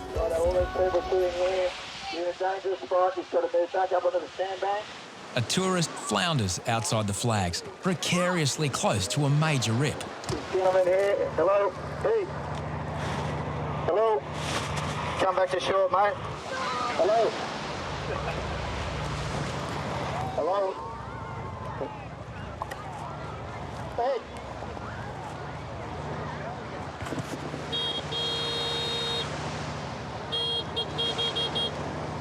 Hey. Kerbox enlists an interpreter from a group of Chinese tourists. Okay, talk in there. No. Talk, yeah, talk. 那位先生，那位先生，请你，先生，马上上来。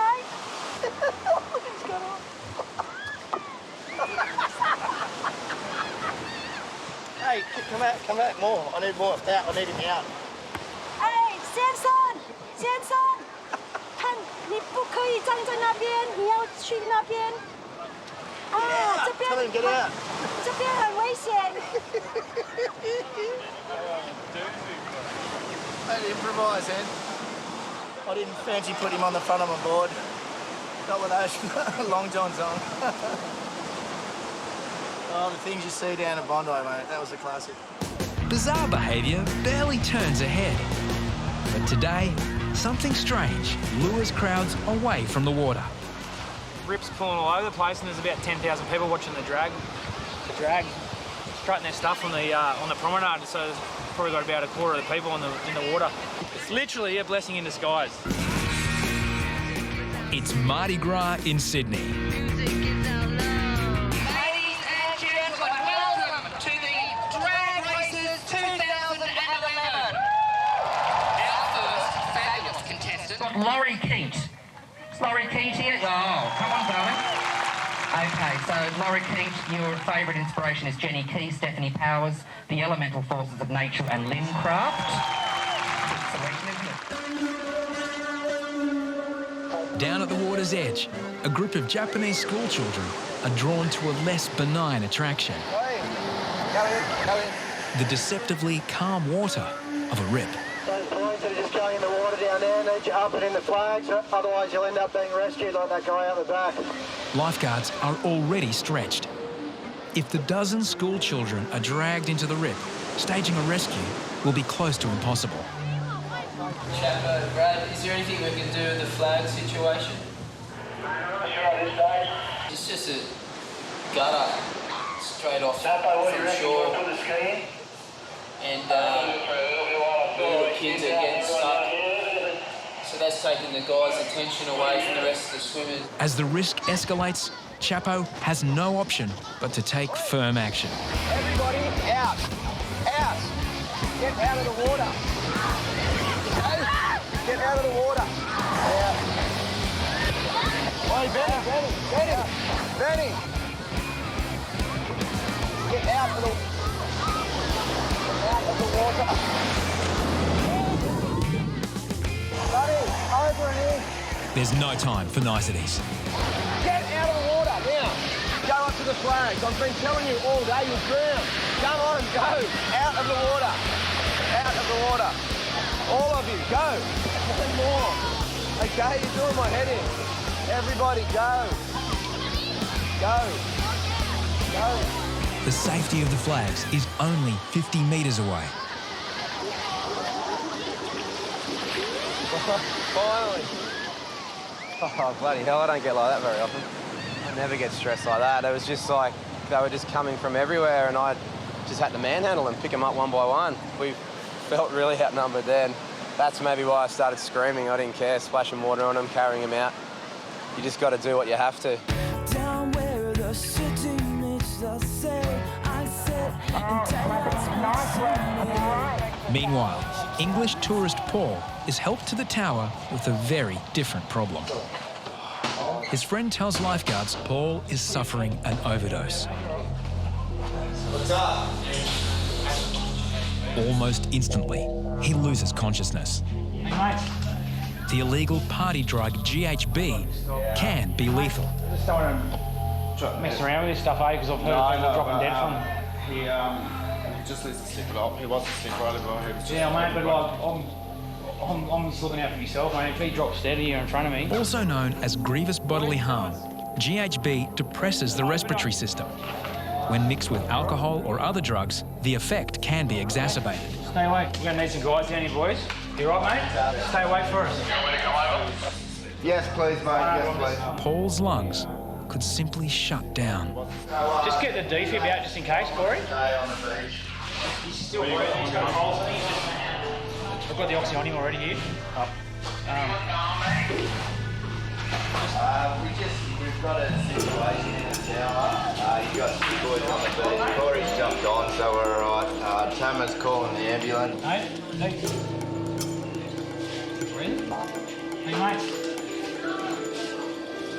Looks like he's stopped. Take me back to the sweet times, the hot nights. Everything's gonna be alright in the summertime. Baby, in the summertime, that is where I'll be. He's snoring.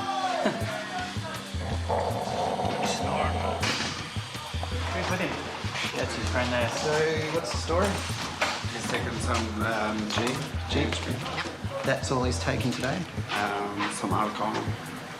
Lots or not much? Not lots. Paramedics try to understand what effect the combination of substances may have. So when's he started drinking? A couple of hours ago. What's his name? Paul. Paul, open your eyes. They're really close to shore, but I walked along the prom and went up the same down and then he started going cross-eyed. It's GHB for you. Yeah. Placing Paul in the recovery position will help keep his airway clear if he vomits. So typically, this is the way it goes. Paul, you've had a bit too much GHB, okay? You're with the ambulance, we're going to look after you. So his conscious state, typically will just go up and down. Yeah. He'll be observed. If he doesn't improve, they'll try and work out whether it's just what he's actually taken, what you think he's taken and not something else. But nobody really knows what he's taken because unless you made it, we don't know what's in it. Paul, open your eyes, mate. Paul will be taken to hospital for blood tests and monitoring. This is Paul. Paul's not at his best, man. Just check his hand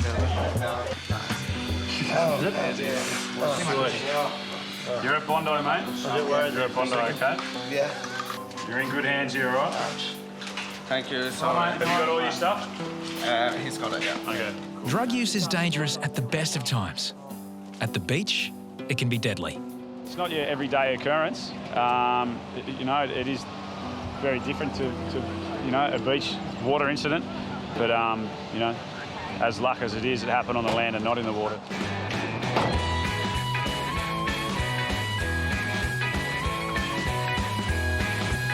Down on the beach, communicating safety messages remains a constant problem. That's it, buddy. Come straight in, mate. Just come straight in. Swim this way. You'll be all right. Come on, you can do it yourself. Now come straight in and don't go back in the water today, okay? Don't walk back into it. Your day's over. Do you speak English? No English? Bondi's just got people from all over the world, and normally we can sort of get the message across, but it's been so hard the last few weeks. And now we've got a new toy. We've dug deep and got some of our brochure translated and onto an iPod and plug it into our megaphone and hopefully getting that message across that the flags are the safe area to swim. If you can't speak Mandarin, this is the next best thing.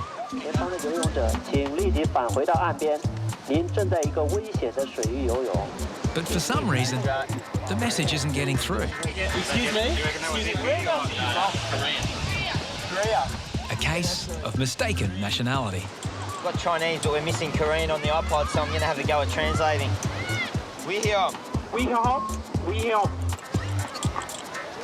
We here. They're having a meeting. Oh, look! There you go. Fluent Korean I am. Here. This is another one. Sang-io. We here, sang-io.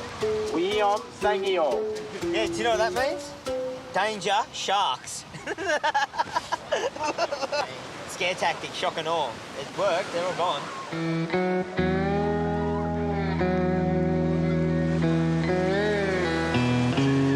Some situations call for less talk and more action. Go, mate, go. Two swimmers struggle in a rip. Going under. He's holding her up. Deano heads out. Harries backs up. Yeah, Harry's go for sure. Yeah, both of them must go. The couple are dragged further out. He's under now. He's completely under. He's coming, Dano's coming. Someone's coming from out the back to help. Yeah, but where's the dude? A local surfer reaches the couple first. I'll take this one, man. Here, come here. Lay down, get on. Yeah, they got him, mate. They got the kids help. With the woman safe, Harries collects her partner. They were looking ordinary, and then boom, like just panicked and freaked, and just and that rip's insane out there, eh? On a surfboard, like a surfboard. Good girl, good girl. But the ordeal isn't quite over. Just hold on. Hold on.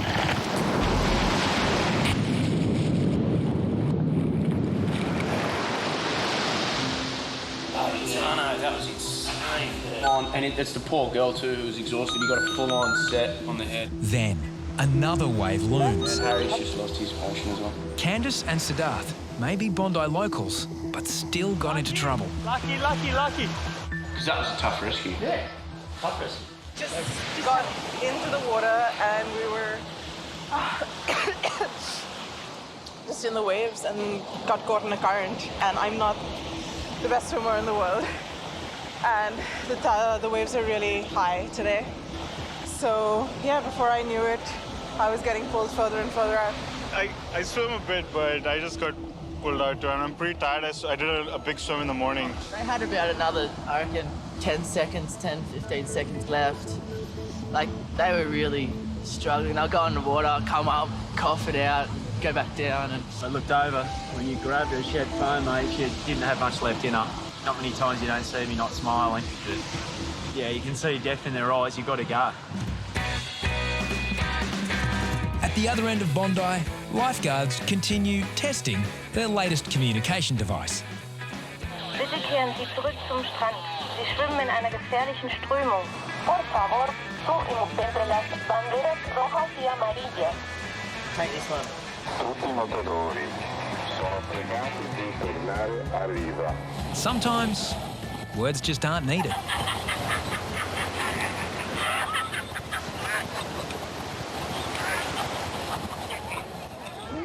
Then there are other ways of getting attention.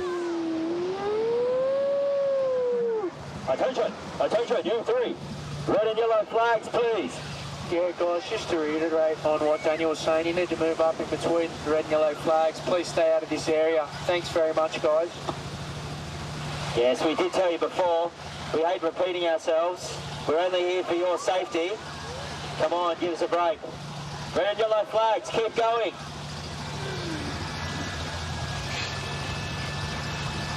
Yes, good lifeguard, bad lifeguard. Late summer fashions, fully hats, full hats, shirts. Oh, I can't believe that. Hey, girls. Can't swim here. No swimming. See how you got your clothes on? Ah, very dangerous. Okay. If you swim, jump between the flags. Yeah. Oh, look out, we're going to get frog.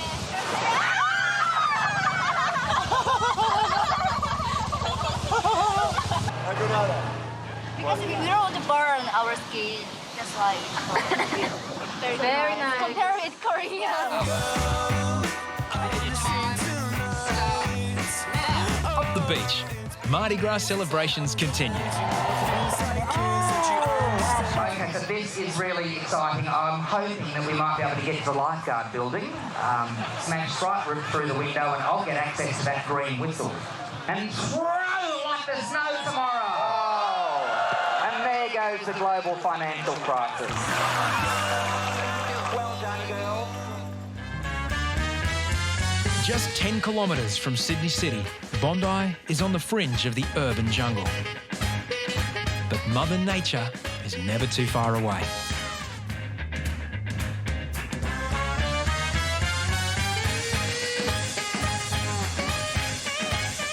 Today, there's a visitor Lifeguards have never seen before. a highly venomous sea snake is visiting Bondi. Swimming between the flags is no longer safe. Bacon's a peg who was put Bacon grills. Wait, buddy, there's a snake right there. A sea snake. Mate, I am that scared of snakes. I'm so glad I'm not down there. I'm with you with that one, Cabo. I'm so scared of it as well. I hope it doesn't come ashore.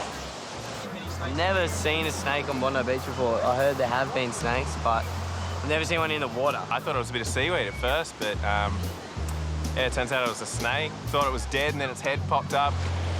It's kind of a little bit freaky, but it's Bondi. The tropical snake may have drifted from northern Australia in a warm current. Shedding its skin and clearly tired, it is still a danger to swimmers. Tell Lifeguards to Bondi Lifeguards. According to Emma Summer 2, there's no antidote to a sea snake and you will die with under 10 minutes of the bite. I was under the impression that sea snakes were extremely venomous, but due to their small fangs, they were unlikely to pierce the skin.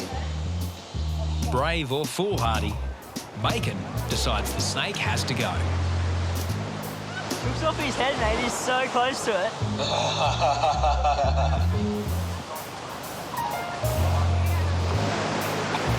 Mental.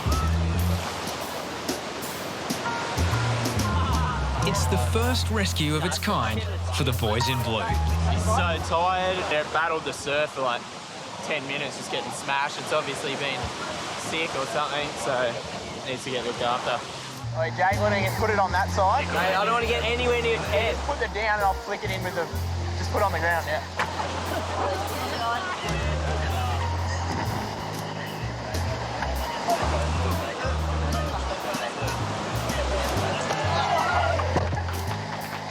No, can you hold that in? No, I'm not holding that in.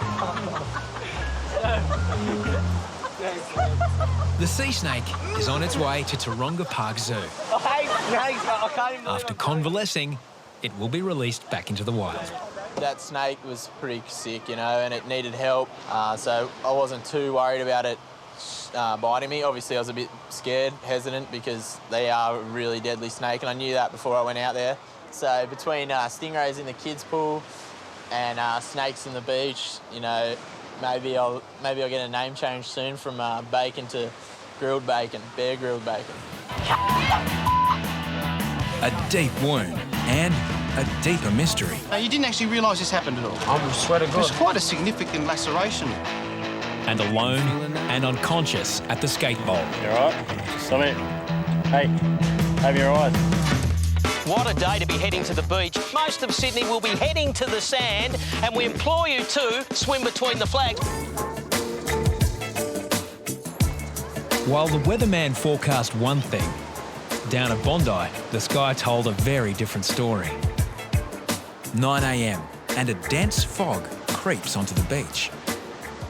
The rare weather event is more than a novelty. For lifeguards, it's becoming a safety issue. This fog's really spooky. I can't see the southern end of the beach at the moment, so it's a little bit, got us a little bit on edge. Back right over central, this fog's getting worse. At the northern end of the beach. Yeah, I can't hardly even see the front of the beach down here, mate, right in front. With thousands in the water, seeing anyone in trouble is becoming increasingly difficult. Remain calm, I'm coming, I'm gonna get you. I'm here, buddy. Yeah, mate.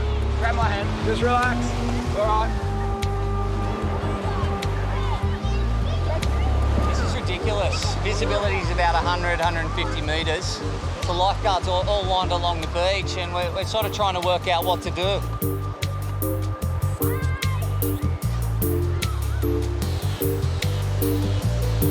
It's like waiting for a pirate ship to come out of the mist and attack you or something. 11 a.m. Instead of burning off with the sun, the fog continues to thicken. Just having to think about whether we're leaving people in the water. Hoppo is faced with a critical decision. Should he pull down the flags and close the beach to swimmers? You know, liability, we miss something, they're going to say, why didn't you close the beach? The only thing with pulling the the flags is you might get 100 or so people out of the water, but is then everyone just going to swim everywhere? To make matters worse, thousands are about to attempt an inflatable thong world record. Have to stay very close to shore now with this fog. We might have to close the beach soon if you don't stay close to shore. Got to close the beach, mate. Got to close the beach. The decision is made. On one of the busiest days, on Australia's busiest beach, Bondi is closed for swimming. Made the decision now. We're about to clear the beach due to the poor visibility. We can't see anybody in the water. We've got jet skis out the back, and we're just slowly pulling people back in and making announcements on the megaphones. Do you want to go in, please? Just all the people in the water. The lifeguards have closed the beach due to the fog. Ladies and gentlemen, we have closed the beach. We have pulled the flags down. Our visibility was close to zero. We don't know when we will be putting the flags back up. I do know the event is on hold with the thongs at the moment. We're extremely sorry for this. Your life is very important to me. Thank you. What a beautiful speech. It's like he's going for Prime Minister. Look at the mass exodus of the water. He's like the Pied Piper. He's just sung a tune and here they come. What's happening? We're just closing the beach at the moment. Well, quite extraordinary. Looked on the surf cam this morning, was going, oh, it's all misted up. There's something on the window, and then realised it wasn't on the window. You couldn't actually see. Despite the danger, many disregard lifeguards' advice.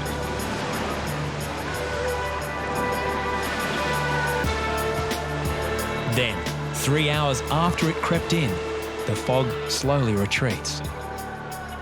You can almost see the other end of the beach now. You know, my visibility out here is perfect. I can almost see south.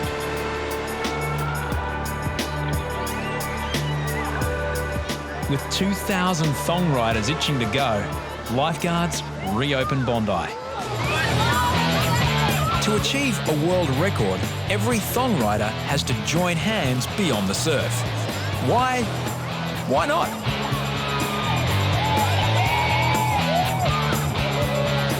The record is set without a hitch. Not that Hoppo is celebrating. Yeah, you know, this event over, our day really starts from here because we're going to have the rest of these people around all day with their thongs. They're going to be going in the water for the rest of the afternoon and massive crowds. Bondi gets on with the business at hand. With an estimated 40,000 on the beach, the boys in blue have their work cut out. But this time, the problem isn't in the water. Lifeguards are called to attend a man with a severe wound on the beach. Sydney teenager Daniel has suffered a deep wound. He says he has no idea how it happened. How are you feeling? Oh, pretty good. I just want to go for a swim. Yeah, you can't be swimming there. He's got a huge arm cut. He's pretty much taken his whole elbow off somehow. Daniel and his friend have come to Bondi from the outer suburbs. Some appear alcohol affected on a beach where alcohol and water don't mix. Thanks for ruining my day at the beach, Robert. Nah, someone stabbed me. Up at the tower, it's no clearer what caused Daniel's injury. I don't know how it happened, but I just come to the beach to swim and everyone come up to me, cut arms, so... You don't know how it happened? I just let you know I'm being drunk. So that's why I don't know. The laceration can only have been caused by something extremely sharp. It happened before I got here. I swear to God. What else have you been doing today, you guys? Huh? Just drinking? Got the train from Bondi Junction and walked here. That's all we did. That's it. Then, Hoppo spots another injury. You got no one here. Oh, that's... What's that from? What's that? Is there another one? I don't know. Yeah? There's another one. So is that all better? Another one there. So it's going to have to be from glass. So You're trying to go through something. Remember not break windows and stuff again? No, I'm not like that. So that just hasn't happened down here. No, I said that at first, but... They look more like glass cuts to me. Who knows where they've been the last hour or so, and I reckon they've just done something somewhere. It's all gone wrong. Come down to the beach. Hoppo briefs paramedics on the mysterious situation. He's always tried to go through a window or something, because it's nothing from down here. He's got too many cuts. G'day, mate. How you going? Paramedics. Sorry, man. What's your name? Daniel Weston. Sorry to interrupt you. I'll let you light a cigarette first. Sorry, man. Sorry. Don't be greedy. I think I got a cut arm or something. Yeah, how did you do that? I'm not sure. They told me. Well, they're actually the ones that told me I had a cut arm. You didn't realise you had a cut arm? Yeah. I think it happened before I got here. I'm not sure. It's pretty nasty, mate. No, you didn't actually realise this happened at all? I swear to God. It's quite a significant laceration. Really? And it completely took you by surprise. Well, you're going to need some surgery on that, mate. Are you all right, Daniel?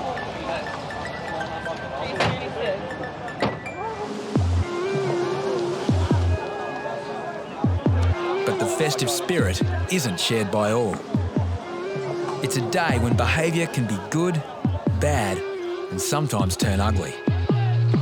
Agitated groups of young men roam the beach. Police are on alert. If you carry on with it, you'll be doing all right. Mate, you know what I'm talking about. Too much tension from too many people, you know, for no reason. No one likes to see it, it's not needed. So, stay away. Then the simmering threat of violence boils over. A man has punched a girl in the face. This guy just hit my friend. Huh? Up there, she's bleeding in the mouth. He just hit her, all the guys up there, they just hit her in the face and she's bleeding. What need to happen? You're going to know who it was, otherwise it's nothing. Which one hit her? I just saw her drop to the ground. She's bleeding in the face. They were like bugging us for so long. What, those ones there? All those guys. Well, bugging us forever. Black Rhino to Bondi Central. Just put the cameras directly between myself and you and send 2 cops down. Some blokes just knocked the chick out. He couldn't ID the bloke. She just said, I just saw my friend drop to her knees. So just send them down ASAP, the cops. Yeah, copy. I can just see the cops. I'll get them. The guys come up and start talking to us, like hitting on us, and we're like, oh, we're just laughing because we didn't want to, start. And we're just like, oh, no. And then one grabbed my friend's boobs, and then she... When she clearly stated she that said that, no, I have a boyfriend, I'm not in for this. She slapped him, and then he just came up and punched in the face. Yep. Next thing I know, she was on the ground with blood, and then I ran to Lifeguard and told him. Yep. And the guy who did it, he was in red shorts, and he just ran off, and the rest of them were there, and the rest of them... One of them, the girl came up, she punched her in the head and dropped her to her knees. Police take up the chase. With tens of thousands at Bondi, the cowardly offender could easily get lost in the crowd. Police take evidence. If they find the perpetrator and prove the assault, he could well face a jail sentence.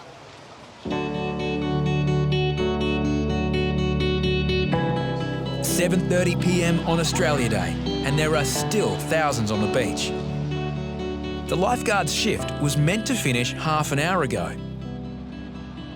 Then, at Southend, Whippet rescues 6 swimmers on his own. Suddenly, he abandons the board for another swimmer. He needs urgent backup. They went along the shore, over, and then the current just took them into trouble. Take me back to the sweet times, the hot nights. Everything is gonna be alright in the summertime. Baby, in the summertime, that is where I'll be.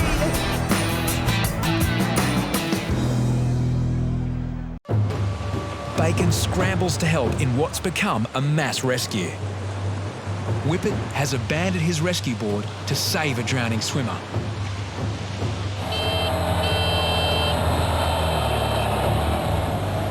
Bacon eventually backs up. What started off 2 Africans turned into probably 6 to 8 people. That was just mayhem. The teenagers are Sudanese refugees now living in Australia. I'm scared. And plus, I don't swim. So if I was there, I'd be nearly gone now. It's a brutal lesson about beach safety. There, it's so deep, we don't swim in kind of this water. Like the swimming pool, yeah, it's all right for that. Lifeguard's tolerance wears thin. Attention! Everybody is being very foolish. Get out of the water. Go and swim at the north end or go home and wrap it up. We probably would have had maybe 5 to 6 people dead. I mean, it's just lucky we've been held back tonight. Otherwise, they would have drowned those people. Can't swim at all. Yes, you in the red. Go and swim somewhere else or go home and swim tomorrow, please. There was these 2 Aussie blokes that were just holding them up. And I looked and one of them was swimming off and I was like, wonder where he thought he was brushing it. He just went and pulled the third one up from like under the water. I didn't even see her. Go away. Go right down the other corner or go home.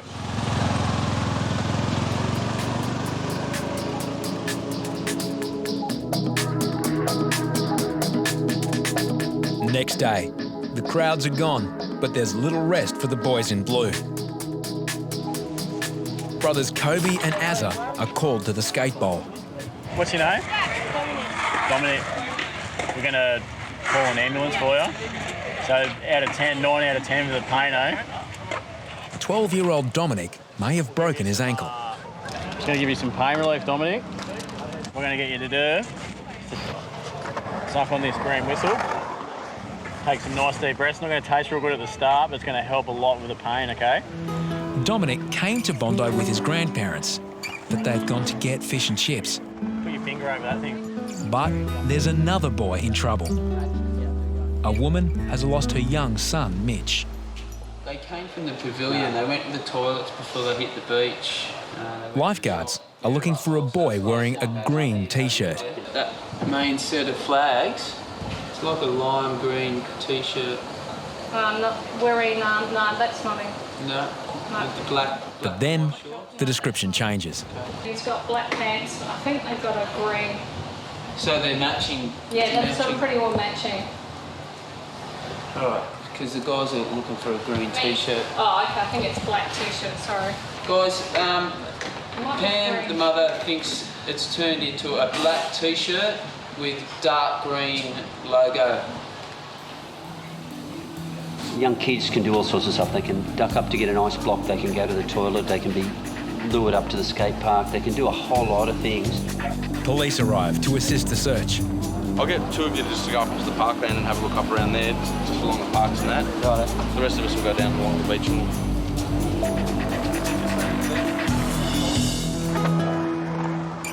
Up on the promenade, Kobe and Azza move Dominic into the shade. Just keep sucking on that whistle. Just try and put some ice on it. That's just your ice on it for you. Does that hurt like that? Yeah.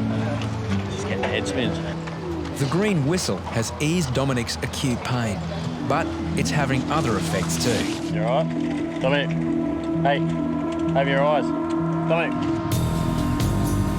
While Dominic has passed out, 20 anxious minutes have gone since Mitch went missing. We're getting a little bit concerned now. We've got a lost boy and it's starting to creep on a bit now.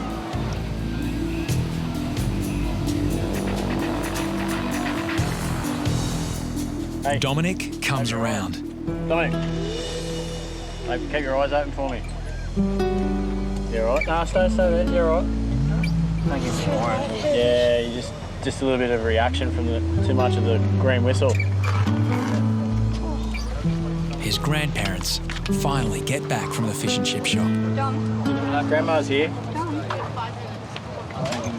No. That was a bit silly, wasn't it? No, he's all right.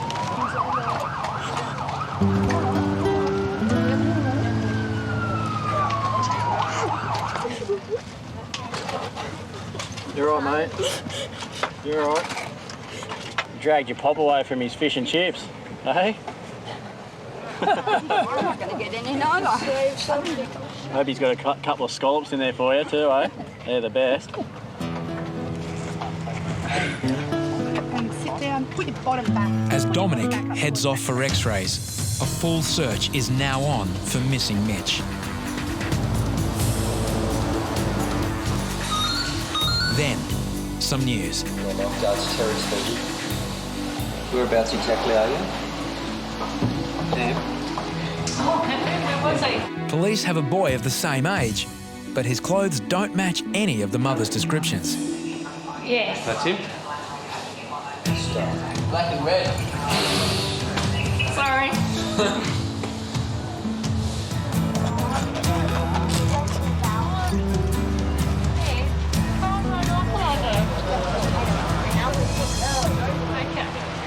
down here under the shade in the boardwalk. So I just really just hope that nobody actually physically took him. You know, like some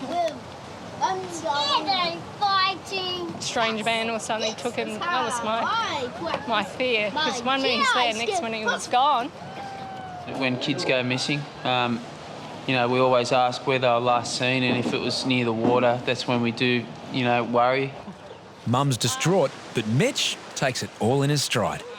Mitch, where did you go? At the beach, of course. Yeah, but Mitch, you're not supposed to run off away from Mummy. You were a long, long way away from Mummy, weren't you? I know, I got confused. You got confused. Okay, next time that happens, you need to go to a policeman, don't you? Mitch, you need to go to a policeman, don't you? Next time you get lost, what's going to happen?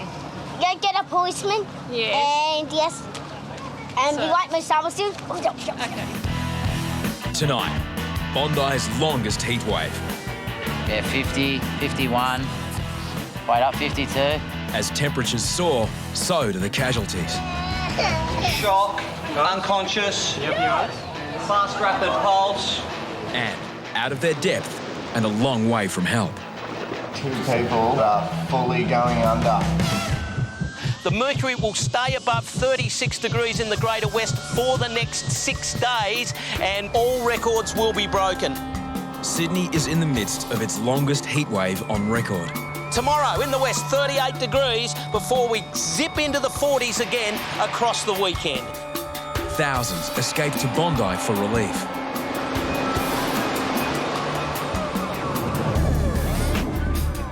Heat stress is really sort of getting to Sydney. It's been sort of a long, hot summer and people are really starting to struggle with it, the lifeguards included. Lifeguards are stretched to the limit. Rescues in the water, heat stroke on the sand. To make things even more difficult, a quad bike is out of service. Means no shade for 1 or 2 of the guys on the beach, running to incidents, which is doable, but energy consuming on the guys.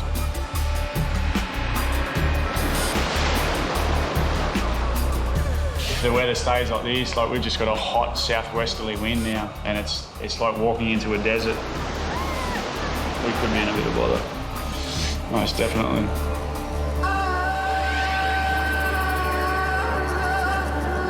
It's just 10 a.m. Already, lifeguards deal with multiple heat stroke victims. Among them, 1-year-old baby Reidy.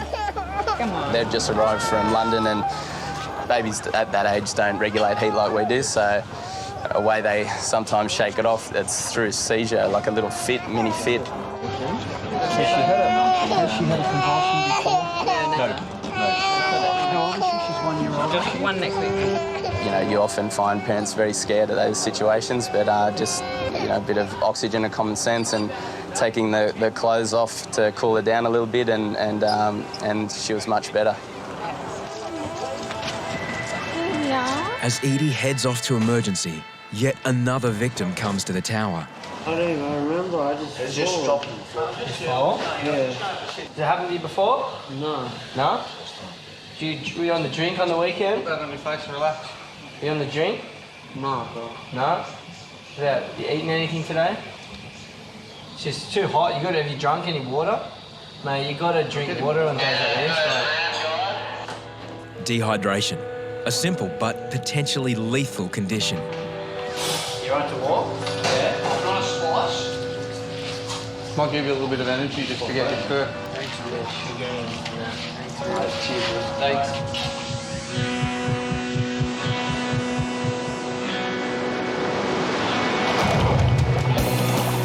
Very strong current here at the moment. Make your way back to shore, head up to the flagged area. Down on the beach, things are even busier. It's hot, everyone wants to swim. You can't blame people for jumping in the water. Last thing they're thinking about is the ribs. They're thinking about cooling off. Treading across, 40-degree sand to cool their feet off and drinking some salt water shortly after.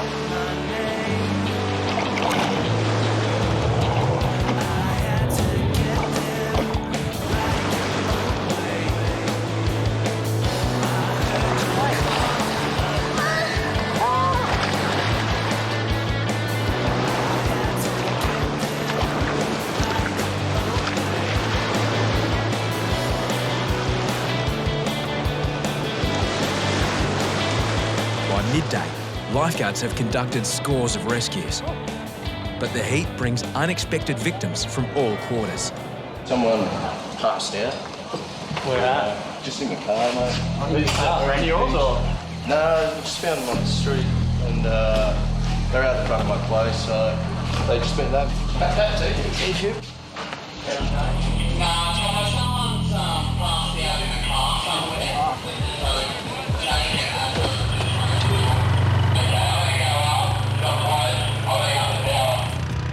Chapo heads up to help man the tower, while Azza cuts short his lunch break. In her mid-teens, the girl is barely conscious. All right, Deano, I've got the water, mate. I've got the water. Paramedics are called as lifeguards assess her condition.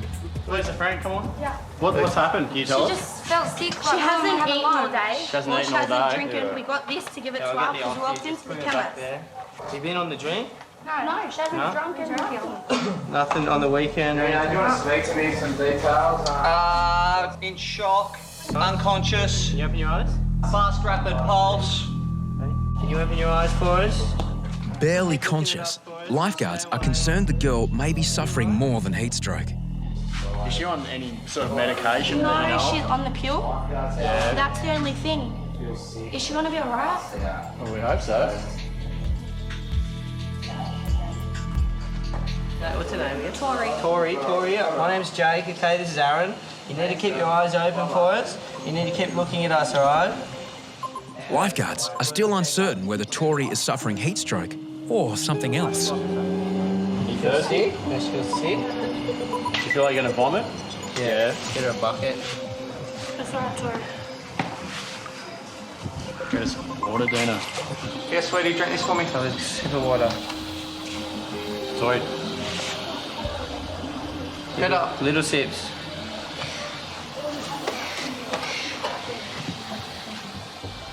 Stay awake for us, Tori. Open your eyes.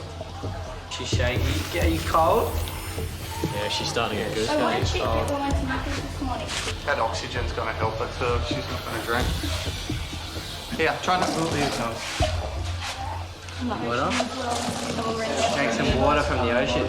Tori's nausea makes it impossible to keep fluids down. If she can't be rehydrated, her condition will deteriorate rapidly. That's it. Bring it up.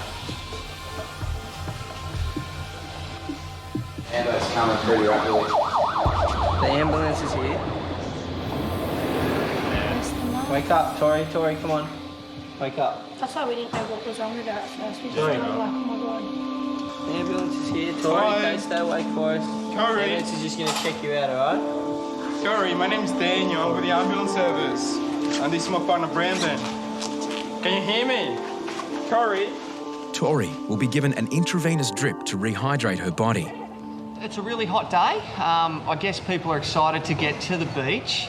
You know, maybe they, forget to have breakfast, or you haven't had anything to eat or drink, and your body just goes, you're not doing this to me. This is not right. And they collapse. 2 p.m. The temperature hits 41.5 degrees. Bondi is at melting point.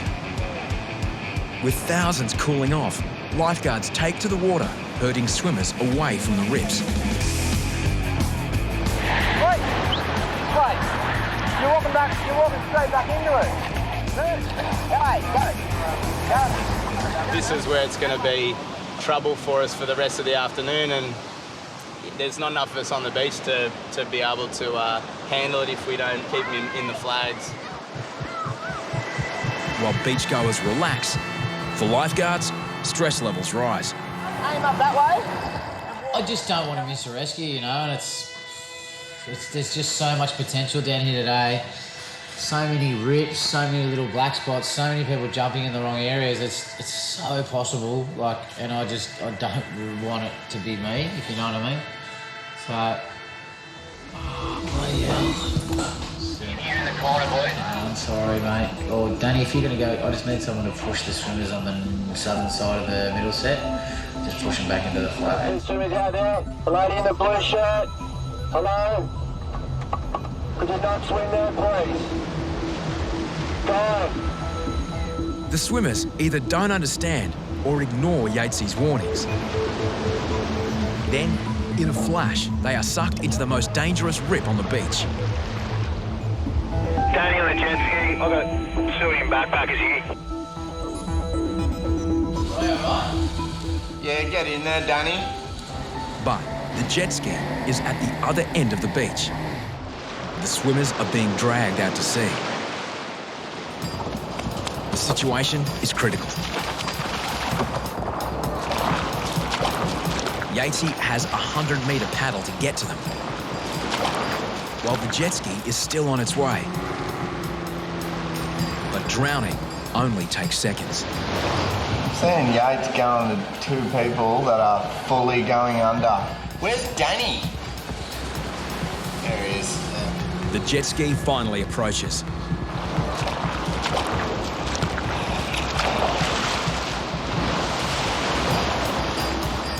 But Yatesy is closer and must rescue the two swimmers on his own. Wait. Relax. The jet ski has trouble approaching in the impact zone. Got you, okay? Just relax.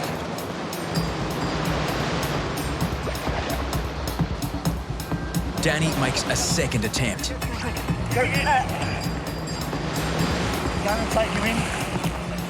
I'll take you in, Danny. Go get on. Yatesy only has moments to get the woman on and escape the oncoming set. Lie down. Lie down, good girl. No, front first. Lie down. Your legs, darling.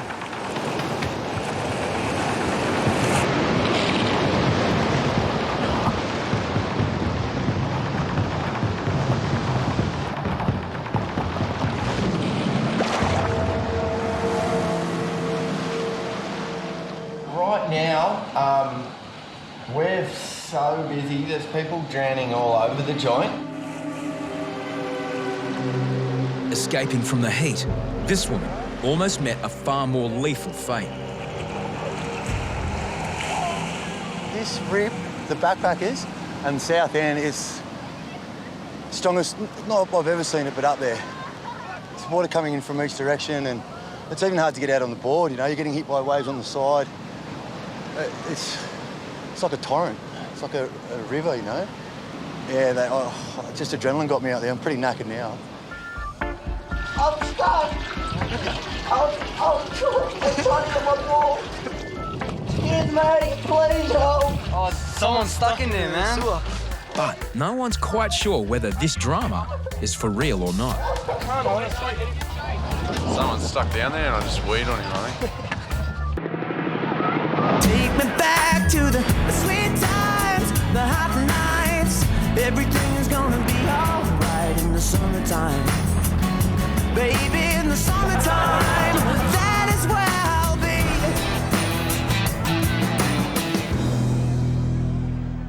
He's on the Bondi Trail. He's been down there for years. Mate, please help. My elbow's broken. A local wag pretends he's caught in the drain. Just drop some food in. Are you hungry?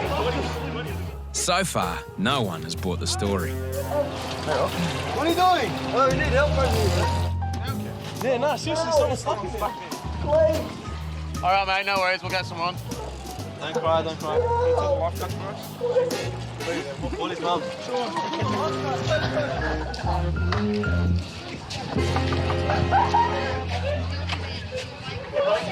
Someone's stuck in the drain. Hey, wrap it up, you goose. Oh, it's very funny, boys. I've just been pulled off the beach to check this out. It's not funny, right? That's way too hot, man. Fans going, windows open, and it's just a goddamn furnace. 4 p.m. It's still 40 degrees on day 6 of the hottest week recorded in Sydney. But finally, relief is on its way. Got a bit of a southerly buster, they say. Only chance is getting you on the way. Yeah, predicted, and been getting drill with this heat last week, so I think everyone will be stoked for the 10th to drop down. At last, a southerly change. It's dropped by 1,000 degrees and everyone's leaving. It's a mass exodus back to their cars, and there'll be gridlock up Bondi Road, which is perfect. They're all leaving. Toodaloo! Yeah, looks like it's going. How long do you reckon we've got? Let me have a look. I think the end of the world's in 10 minutes. That's the end of the world. Right, do whatever you can do. It's the end of the world. It's like that movie, The Perfect Storm. Jump in for a quick swim, but hurry up, I would. We got a tip from the Weather Channel that it's the end of the world, mate. You got 3 minutes to live. What would you do? Hyperventilate. Gonzo just ran over the Bondi Hotel for a shot of tequila.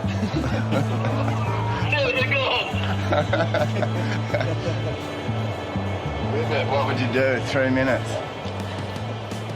Certainly wouldn't take my last 3 minutes seriously, Matt. This is the end of the world, maybe. Maybe. I feel like Frodo Baggins going into Mordor. We live for another day. We'll be back. We'll be back tomorrow. Another day of lifeguarding.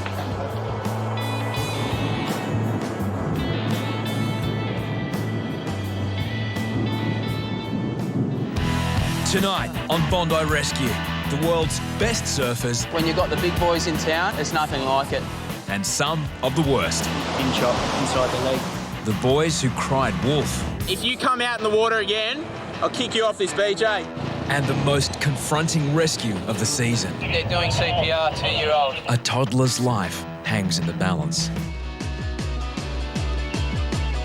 Bondi is one of the great fun parks. All natural and all free. And on show today is the world's biggest aerial surfing competition, the Boost Air Show. Over coming days, the world's hottest surfers will pull out all stops, competing for a $25,000 prize.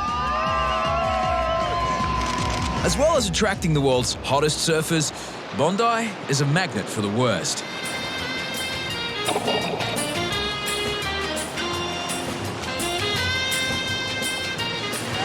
Oh, you're joking. But living the surfing dream has its risks. Just cut her leg open, it's really deep. Yeah, got a major fin chop down at Backpackers. The injury sounds so serious, Azza immediately calls paramedics. It's real bad, Tez, so maybe want to call an ambo straight away.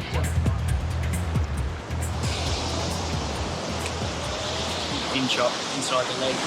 What happened? Someone else's board or your own board? My own, because I lost one of my friends, so it must be my own one. Caroline is 23, a backpacker from Sweden.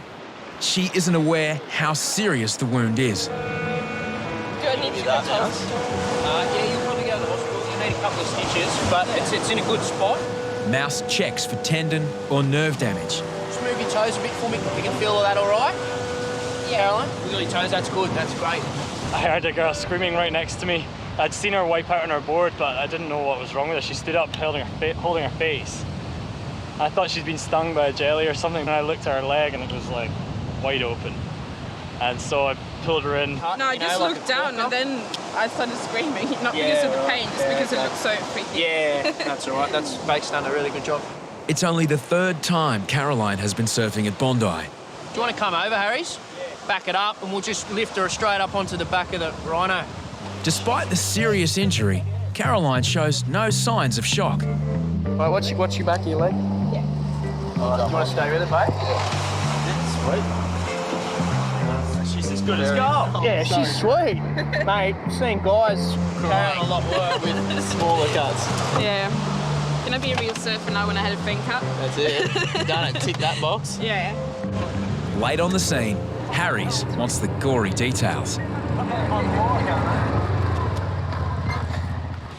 reassuring the patient is basic first aid. Easily the biggest fin chop I've seen.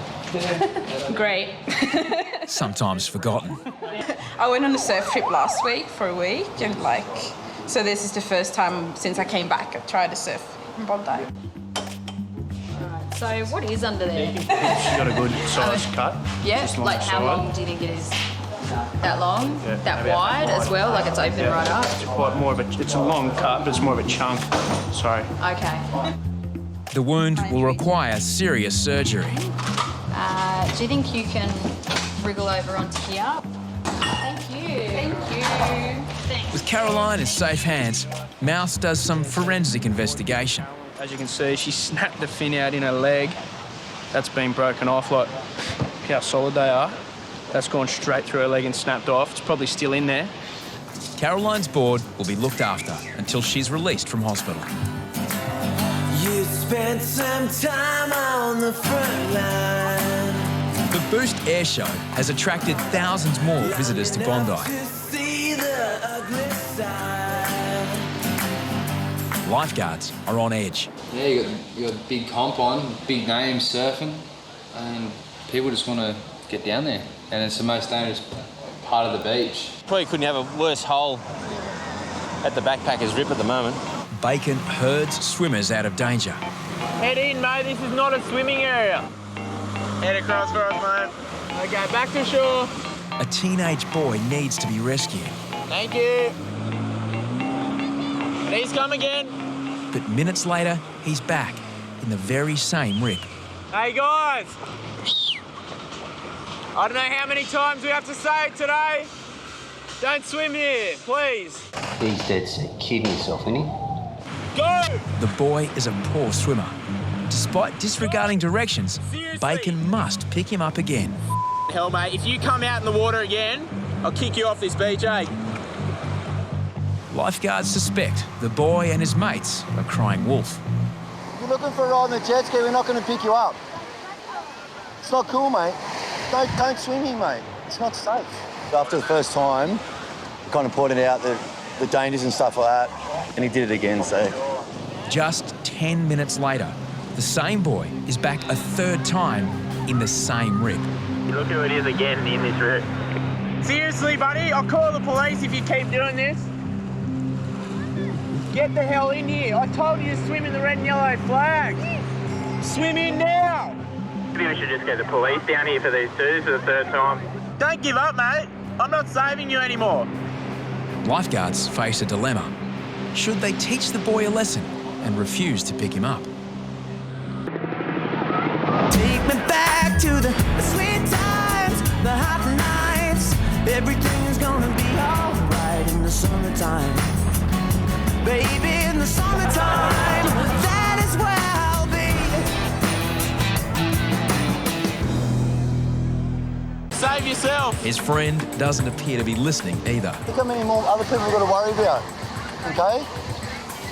Go swim up the other end, mate. It's not good here. Bacon has no option but to pick the boy up a third time. Just think someone could be dying right now while I'm rescuing you because you didn't listen. Crying wolf is no harmless prank.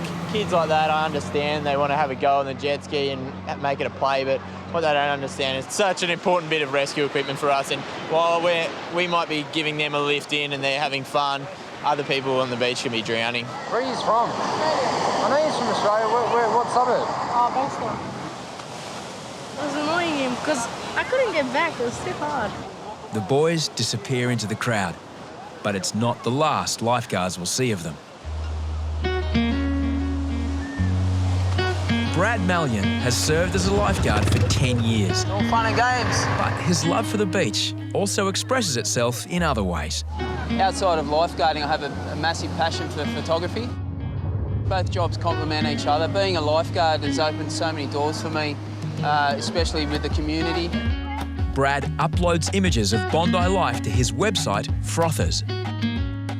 It covers everything from surfing to sunrises to sunsets. It's just documenting what happens around the beaches in Bondi and the eastern suburbs. Being down here at Bondi, I always manage to get a few good shots of surfing, but when you've got the big boys in town, there's nothing like it. It's amazing stuff.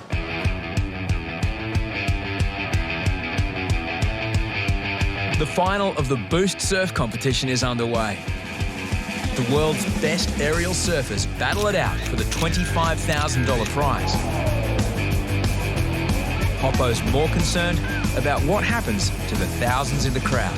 As soon as that finishes, all the people are going to go straight into this rip, which is pretty bad at the moment. It's going to cause a mayhem.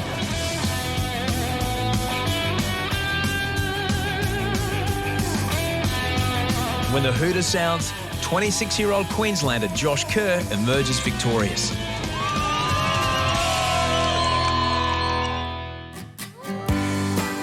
As the crowd drifts into the water, lifeguards step up patrols. A boy struggles in Backpacker's Rip. Look who it is again in this rip. Same guys from yesterday. You take 1 or 2 guys away who are looking after those idiots, and before you know it, you've got me in here and then one other person on the beach. Hey mate, it's not funny, eh? Just come straight in. You think you're better than everyone else on the beach here, don't you?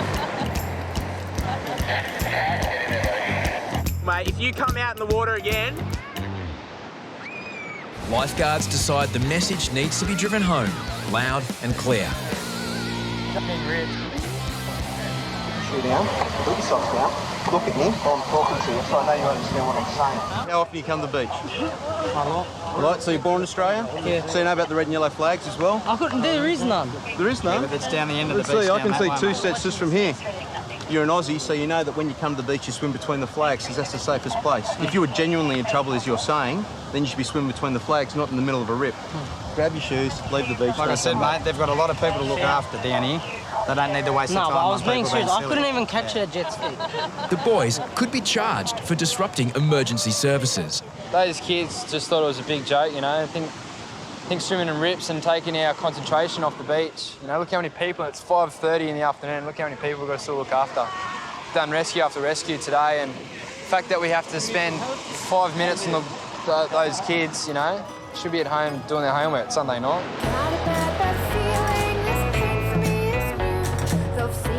Lifeguards rely on the public for information. A mother and daughter alert Reidy to a man in serious trouble. Do you reckon it's like a heart attack, Mum? Hi, mate, how are you? A little bit short of breath? Yeah, any pain in your arm or anything? Okay, all right, I might pop you in the bike here and we're going to take you up to the tower, is that all right? George, a 71-year-old local, has a history of serious heart trouble.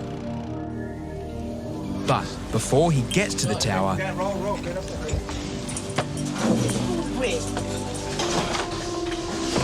he collapses. George, can you hear me, George? Yeah, okay, you just keep breathing this oxygen in, all right? Yeah, Bonnie, he just collapsed. We've got him on oxygen now, barely conscious. Does he take any medication?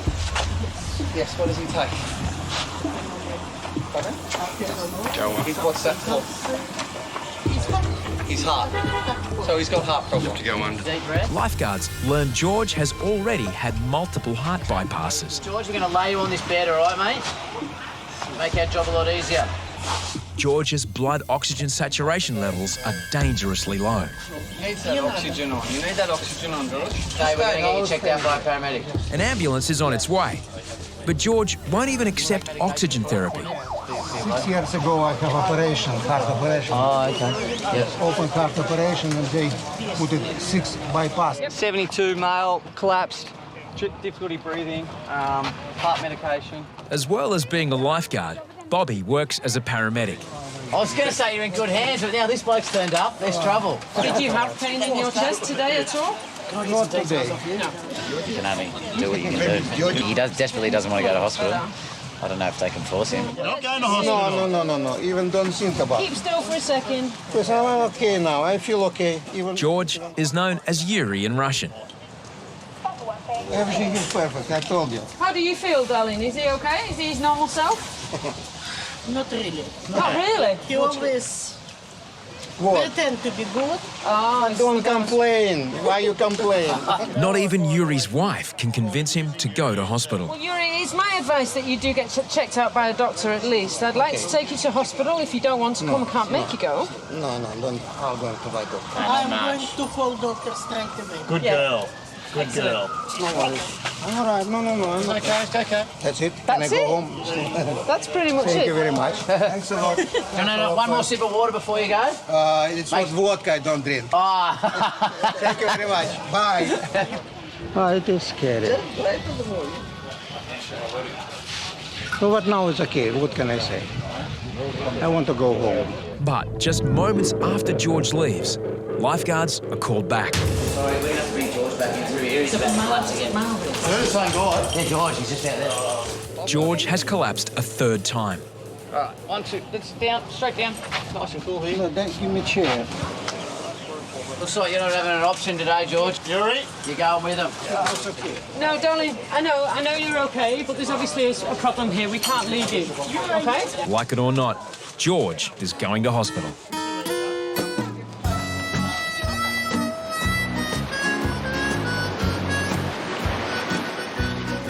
Four days earlier, beginner surfer Caroline suffered a gouging fin chop. Today, she's back to collect her surfboard. How you feel? Yeah, I'm good now. I had to have surgery and stay 2 nights at hospital. How many stitches? I'm not sure, actually. 20, you reckon? Probably, yeah. It's quite big. 20 stitches for sure. Quite a good cut. Then, a small token of gratitude. God, you know to get to a lifeguard's heart. Thank you so much. Thank you. Nah, you're the best. Be able to take your shirts off eating these. Thunder clouds following me around for a couple of days now. Bondi's lifeguards also patrol nearby Tamarama and Bondi beaches. Although less crowded, the two smaller beaches are notoriously dangerous. Bondi picks up heaps of swell, picks up a south swell, an east swell and a northeast swell. And on a northeast swell, all the water from Tamar and Bondi comes into Bondi and gets pushed out the permanent rip at Bondi. We call that the Chloe Express because the rip literally is so strong it goes almost around to Clovelly. It's a quiet weekday morning in late summer. At Bronte, freelance photographer Fergus Woolveridge shoots images of everyday life at the beach. He's about to witness one of the most confronting rescues lifeguards have ever conducted. Suddenly, there's a radio call to the Bondi Tower. A 2-year-old girl has drowned at Bronte. They're doing CPR, 2-year-old. Get down there. Thank you. Bye-bye. Did you get that? Yeah, copy, Harries. We've got an ambulance laying now, mate. 2-year-old.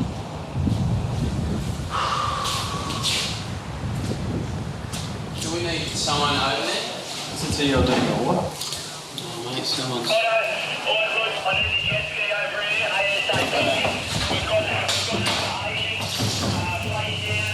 Hey, I'll go, alright? You want to go? Yeah.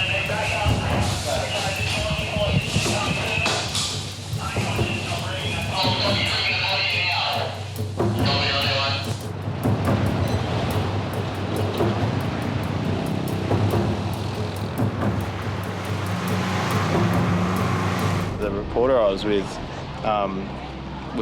called me back, and I came running back down. She's like, "Oh, something's going on, in the water." There was a little blob, like swimming out, and then so I turned around and everyone was sort of looking, and I said, "Any strong swimmers? Go." I've noticed all the other boys running around like crazy, and so something bad had happened. And I heard the mum screaming, Noah. It wasn't until I grabbed my board and I just seen just a tiny little body just behind the breakers. It turned out to be a little girl. Just as I saw her, she was trying, still going for it, up and down, head bobbing under the water. But not long after that, she just sort of flattened out and was underwater. And she was just like 5 or 6 metres from me underwater. It was heavy. By the time I got to her, she was blue, not breathing. The distraught mother is on the shore. Mouse performs CPR on the girl's tiny body. Yeah, I gave her two breaths. She just went from being blue and doing nothing to a little cough and a little eye flicker, and then she started crying, and then Sammy started crying, and then we just had a little hug, and then we had to get her in. Meanwhile, the girl's father is also rescued. He was close to drowning himself. Great life. She awake? She awake? Awake? Yeah, make sure she's awake. Keep her awake, okay? Yeah, okay. Let's keep walking up to the car, sweetheart. Where's your husband? Because someone should be probably looking at him because he's taking some water too. The tiny girl's name is Noah Kim. Her family are on holidays from Korea. Father June was underwater when he was rescued.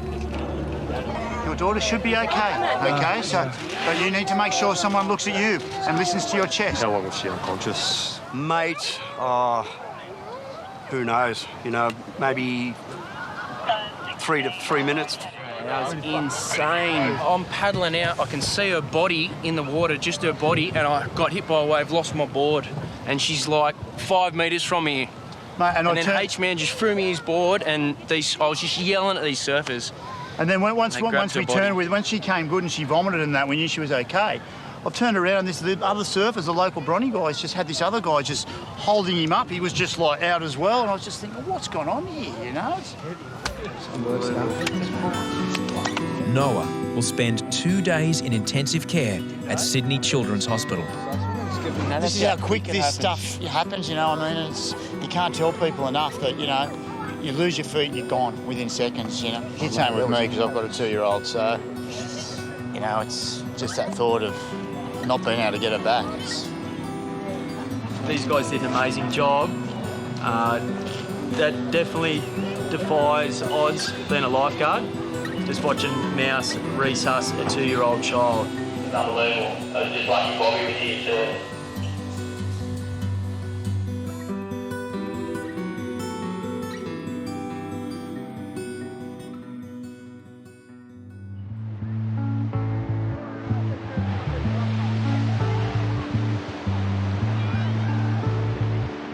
For us, you know, we know that the public safety is in our hands when we're down here, and we do everything we can to keep people safe. But when something big does happen, you know you're the only person that's either going to bring that person back to life or keep them alive.